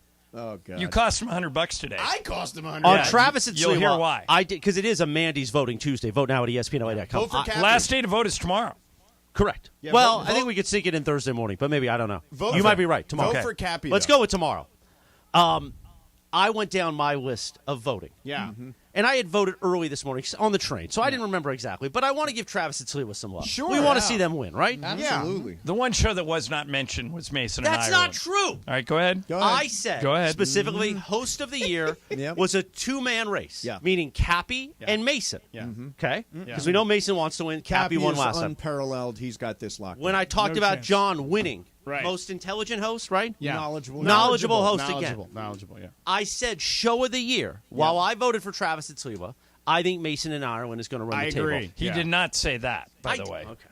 It's understood. Would you like to go double or nothing? No. Okay, I didn't think so. But I did say that oftentimes that you guys are going to run the table. It doesn't matter. Not when you were on Vote for Travis the and Mason Sliwa. and Ireland show. I then said, and this was the debate. Yeah. John said that I said that I voted for you for host of the year. I didn't No, say you that. did not. But I know that because you told me you didn't. I mentioned you as favorite personality. That I voted thank for you. I appreciate and that. I refer to you as my boy. Right. And he denied it to my face. I denied it in context of host of the year. And then we found this. Do we have it, Jorge? I think favorite personality. Might have voted for you too, or Shinano. You know, Sedano's my boy. Yeah. No, I know. And he said, I did not say Sedano was my boy. I did not. I said I threw $100 on the table. I said, I'll bet you anything. That is totally something you would Said say. it 5,000 times. But then I let him out of the bed if he buys me drinks. Well, TRB. Tin Roof. Tin Yeah. Roof. Yeah. But then producer Lindsay helped uncover this that you said on. So, by the way, everybody, if you listen to the station this weekend, you heard us all with the Memorial Day liners. And, we have to record all those. Oh, yeah, of course. And everybody does a great job. They're coming on a holiday Friday. Yes. They're very, there's a lot of different things to read, but Yes. everyone goes through it like a pro. John never stumbles. He just goes through it. Never stumbles. But my boy, apparently, Yeah. George Sedano had a problem. A lot of Hit the rodeo. tape. Let him hear I this. remember Chris, your this. liners are way too wordy, man. I remember that. He's mother right now for sure. I mean, that's All right, 3, 2, 1. that's what my boy says. Yeah. And he says that in front of the team. Wow, in front of the whole team. Oh, yeah. Yeah. But they are wordy, are they not? Isn't he? Yeah, they are wordy. Thank you. But Yeah, they how are wordy. great do they sound? I have They a sound way. good. I have a way for you to improve your liners. Do you mind me telling you? Go right ahead. This is You have great. a habit of sending those liners with I knew this was 20 coming. minutes to Yeah. go in the Yeah, show. 100%. And you Yeah. and you also do it Yes. with there's 20 minutes to go in a game. Right. So, wait a minute. So Let me- I'm can I deep defend into it? a game. Absolutely. So, Sedano and Cap, no doubt. I was on the way to go hit golf balls, and I Right. sent it at 6:10 when they got off at 7. How'd you hit them? Not pretty good. All right. You guys got them as your show began. I think like by 1:30. Right, but would you not admit that you normally deliver those? Yeah. Once Yes. Mason and I have a thing. Once we're into the show, we're into the show. Yeah. See, I like. Oh, I mean, today was a great example. I like a day There's to- no way we could interrupt the greatness coming out of this. I like a day. What happened I like today? a day to rehearse. He's very down on Tyler for some reason. Yeah, I don't very know. down. Clearly on Tyler. Mason is too. Yeah, no, I'm not. I thought It's you just did good, good for you, Tyler. John. Oh, Tyler already left. Thanks, John. I think appreciate it's a that. good. It's a good start. You know, Sedano's my boy. Yeah. I know. My favorite part of today's show was when we started to discuss how many pills everybody takes each day. How many you pills take, you Cappy? take? How many pills do I take a day? Yeah. How many did you say? Did you say 9. 9 pills? Yeah. Including vitamins? Yeah. Okay. How many vitamins? 3. 6 other pills? Yeah. Are they medications? Yeah. Damn. 6 I'm like medications. 4 or 5. Well, wait. 2. I take 2 Sudafed and a Claritin. Do those count as Every things? day you take Sudafed? Yeah. Yeah. Wow. You wonder why you don't sleep, dude. No, I Yes. take them at 6 in the morning. But No, that is still. speed. Claritin speed too. No, but I take them at 6 in the morning. Chris, it makes me tear up the front 9. Oh, see, that's And then, that's worth and it then then. it helps keep my nasal passages clear so I can speak. Oh.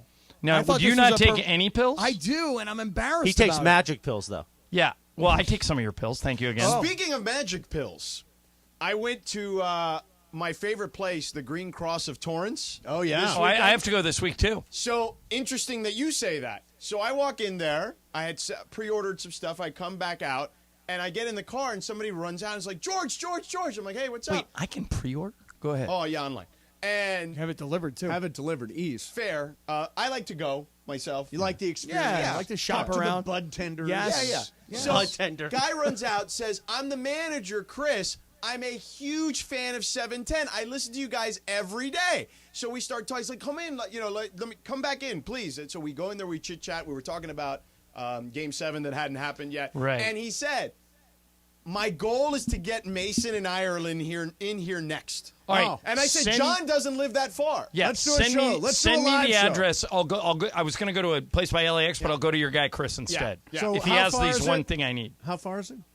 It's in Torrance. It's in Torrance. That's It's not not too far far from from Not too far. Yeah, I'll go shop. Is it a good shop? Great shop. Yeah. Green Cross of Torrance. Good bud tenders. Good bud tenders. All right. They were all very. They can help your mom. They were all hoping that the Celtics lost yesterday. My mom, by the way, God bless him.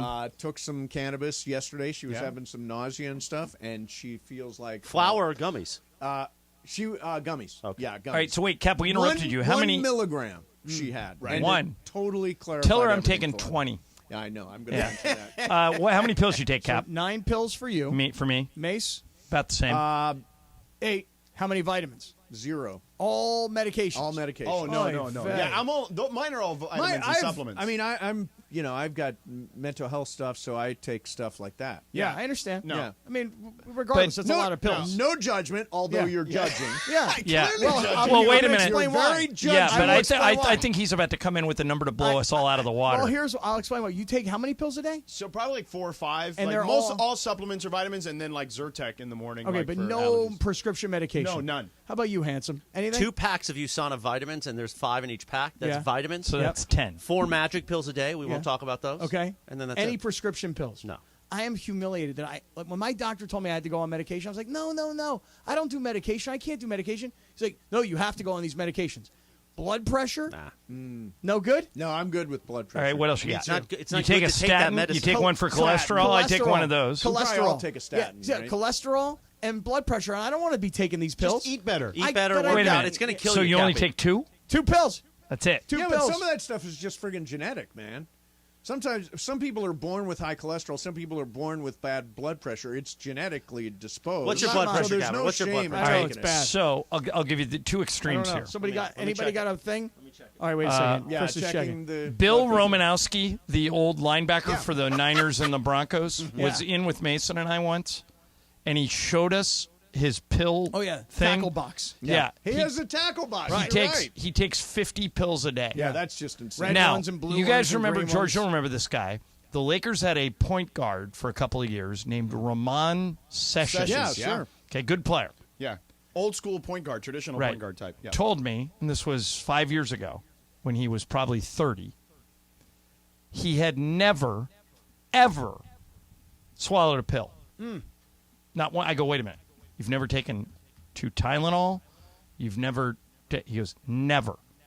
He goes, they freak me out. I've never, ever taken a pill. Can you imagine going your entire life without ever taking a pill? No, that's weird. That is odd, man. Yeah, I don't know. how you No, do I think that. we're all just like when you guys were talking about these numbers, I was like, I'm embarrassed that I take these 2 pills. No, And, yeah. and we're like, Don't Bill be Romanowski embarrassed. takes I've- 50. I've got like a friggin' Pez dispenser over here. Really? Yeah. Oh yeah, just knock back the head, find another pharmacological help. Do you do it, by the way, Mace, I take them all at once. Do you? I put them all in my hand, take a big swig of water, Yep. and just Me too. all 9 All in down one- the hatch. all at once. Just one more time. The menu on the 9 is 2 Zyrtecs. No. 2 Sudafed, Claritin. I take a statin, like you. Yep. I take thyroid medicine. It's 5. I take Rogaine. I take a Propecia pill. No, Wow, there you go. come And on. by the There way, you go. No way. Yeah, I've been taking them for 20 years just to hang on what I got. Great hair. You know what they told me the side effect of that is?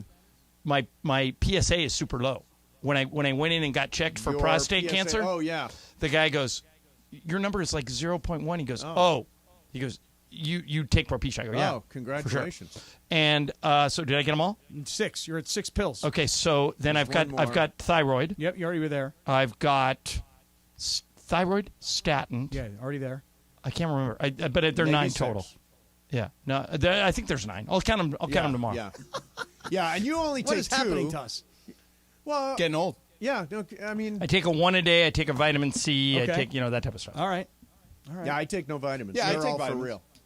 Minerals. I don't necessarily believe Supplements. in vitamins. Well, that's how this all started today. yeah, I don't really believe in vitamins. Like, Well, if you're deficient, you should take some. but they're not FDA approved. They're not FDA. There's if you look at those ads when they pop up on TV, like Nariva, it says at the bottom won't really help your brain. yeah, but And, like that's the Nariva disclaimer. is like different. Like I think that what they're trying to advertise is that they can help you not get Alzheimer's, basically. See, I think they need that's to- that's their Hey, way is of this, advertising. Sedano, is this place you're talking about on Carson Street Yes. in Torrance? Somebody just sent us a note. I've been going to that Green Cross for years. Love that place. Yeah, it's great. Okay, good. I'll send you the thing right now. Cool. So we're all, All right, on pills. Hey, Yeah. George. And Everybody's on apparently pills. we'll all be going to the Green George, Cross at I Torrance don't, at some point. I don't feel good about it, but I think Denver in 7. But I got every time Miami I in doubt 7. Miami, they prove me wrong. So I got Miami in 7. So Eric Spoelstra has now done. I think he's now 4-1 in a playoff series when the team he's facing is more than a minus 300 favorite, which Right. is a big favorite. Wow. Right. He is 4-1 in those scenarios.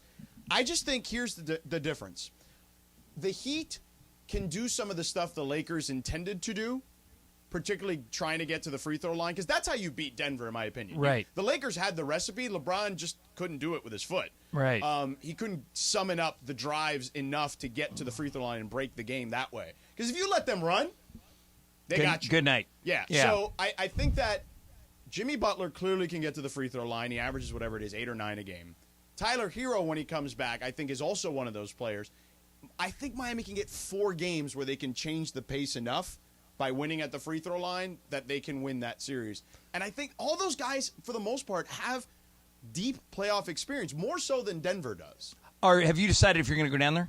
Not yet. I may go down for like a Sports Center thing. But Because it's weird. It's back to 2-2-1-1-1. Yeah. So if there was 3 games in Miami, you could go for a week and you know do the show from down there, but it's not. Now I've heard you guys promo. Are you taking Cappy to? You were going to take Cappy to a finals game? Only if the Lakers, though. But he wants me to watch a game with him. The professor wants the student. Does he want like to watch a game with him? Yeah, he wants to. Chris actually suggested it too. That he should just come in and just like watch a game with us. Oh, what? When you say us, you're talking about just watch a game with us, and just if he's got any questions, let's go. Let's get it out there. Yeah, let's go. This is a judge-free zone, unlike you where he judged you a little while ago. Well, I judge you a little bit. You were extremely judgy. I judge you a little bit on the number of pills that you take for what I you mean, take them for. And here's me, like I'm embarrassed about the pills I take, so I was judgy because I was like, that's a lot more pills than I take. Yeah, you know. Well. I can tell Mason's out of things to say. He's got that look on his face. You blew the roof off in the 3 o'clock hour. Oh, the 3 o'clock hour is great, but the 4 o'clock hour we tend to run out of gas. So we're really? a little bit out of gas. Really, right you're now. done? Yeah. Normally you bring something goofy. The pill thing. Well, you by brought. the way, his open-ended Mandy's award thing, he hasn't done anything. Yeah, yet. you've done nothing. I know, and watch that'll probably friggin' win. Right, I know. Doing nothing probably will win. Win, doing nothing. You know, have you guys today? Has anybody here used the Stretch Lab that was brought I used in? it the last time they were here. So they're not here. Turns out, and I'm not necessarily surprised based on what happened in our twerking competition. Yeah. I have abnormally tight groin syndrome. It's a syndrome. TGS. TGS is made up. I believe TGS. Isn't that what Friday night on ABC is? Don't they call it? TGIF? Oh, TGIF. Yeah, no, this is tight groin syndrome. Okay. And I have it. Yeah. Worse in my right side than my left side. All of it's just diagnosed. There's probably a pill for this. Cap, I got a girl for that. Oh, you do? Yeah. Yeah. You really? Yeah. Okay, because I mean, the guy who stretched me out did a hell of a Did he job. say there was something that could be done about your Yes, TGF? yes, I have TGIF? TGS. TGIF. I have to do a lot more TGS. stretching. Yeah. Well, stretching is good for you. Yeah. Without question. Well, you Stretch Lab dudes killed it today. Yeah. No, they're great. They're great. I did it the last time. They're fantastic. Should have done it again today. Yeah, should have Been taken good for you. advantage. Yeah. I was busy shooting some big thing for the Mandy Awards. Oh, really? I heard a little bit about some this. big thing. By the way, it was like take number 47 that we finally got it. It was like sitting next to Morales, take number 47, go, clapboard, 3, 2, 1, and finally got it. I heard you said you stepped all over him. You kept talking all over him. Yeah, did he tell you that? No, that's what you said. Oh, yeah, no, he didn't want anybody talking over each other. I'm like, no, sounds natural. Everybody talks over people, but he wanted, I don't know. Are you going to make it? You going to be okay this year? I mean, I know you kind of last Yes, year I'm had- trying to figure out how to do an Irish goodbye at the Mandy's. I haven't figured it out yet. Why are you going to do an Irish goodbye? Well, I think it's going to be. I'm just saying, George, just literally do it. Just George, get up and leave. I think it's going to be a race between me and you. No way. To see yeah, who it hits is. the After door party? first. No, bro. You're out I'm on the not- after I'm party. not invited to the after You're party. totally Am I invited to the invited? after. You're the host. Where's the after You're party? hosting the after My party. goal is to be at home when that after party starts. What do you mean, where is the after okay, party? I'm in for the after. Of Last year course. I was not invited to No, the after you're party. the host. How am I the host if I don't even know where it is or what time it is or anything like kinda that? part of the How beauty can I of it be all. hosting it? Wait, I'm hosting a party I don't even know about? You That's are- the stupidest thing I've Yeah, ever heard. he's so full of crap. You Yeah. are co-hosting. Now you see what I deal with. Yeah. You are co-hosting this event. Yeah, I am Judgy co-hosting and full of now. crap Yeah, today. Judgy and full of it. And Co-host. 3 hours coming up of judgy and full of crap. All right, we're gone. We're back tomorrow at 1. Coming up next for you, judginess and crap. Mason.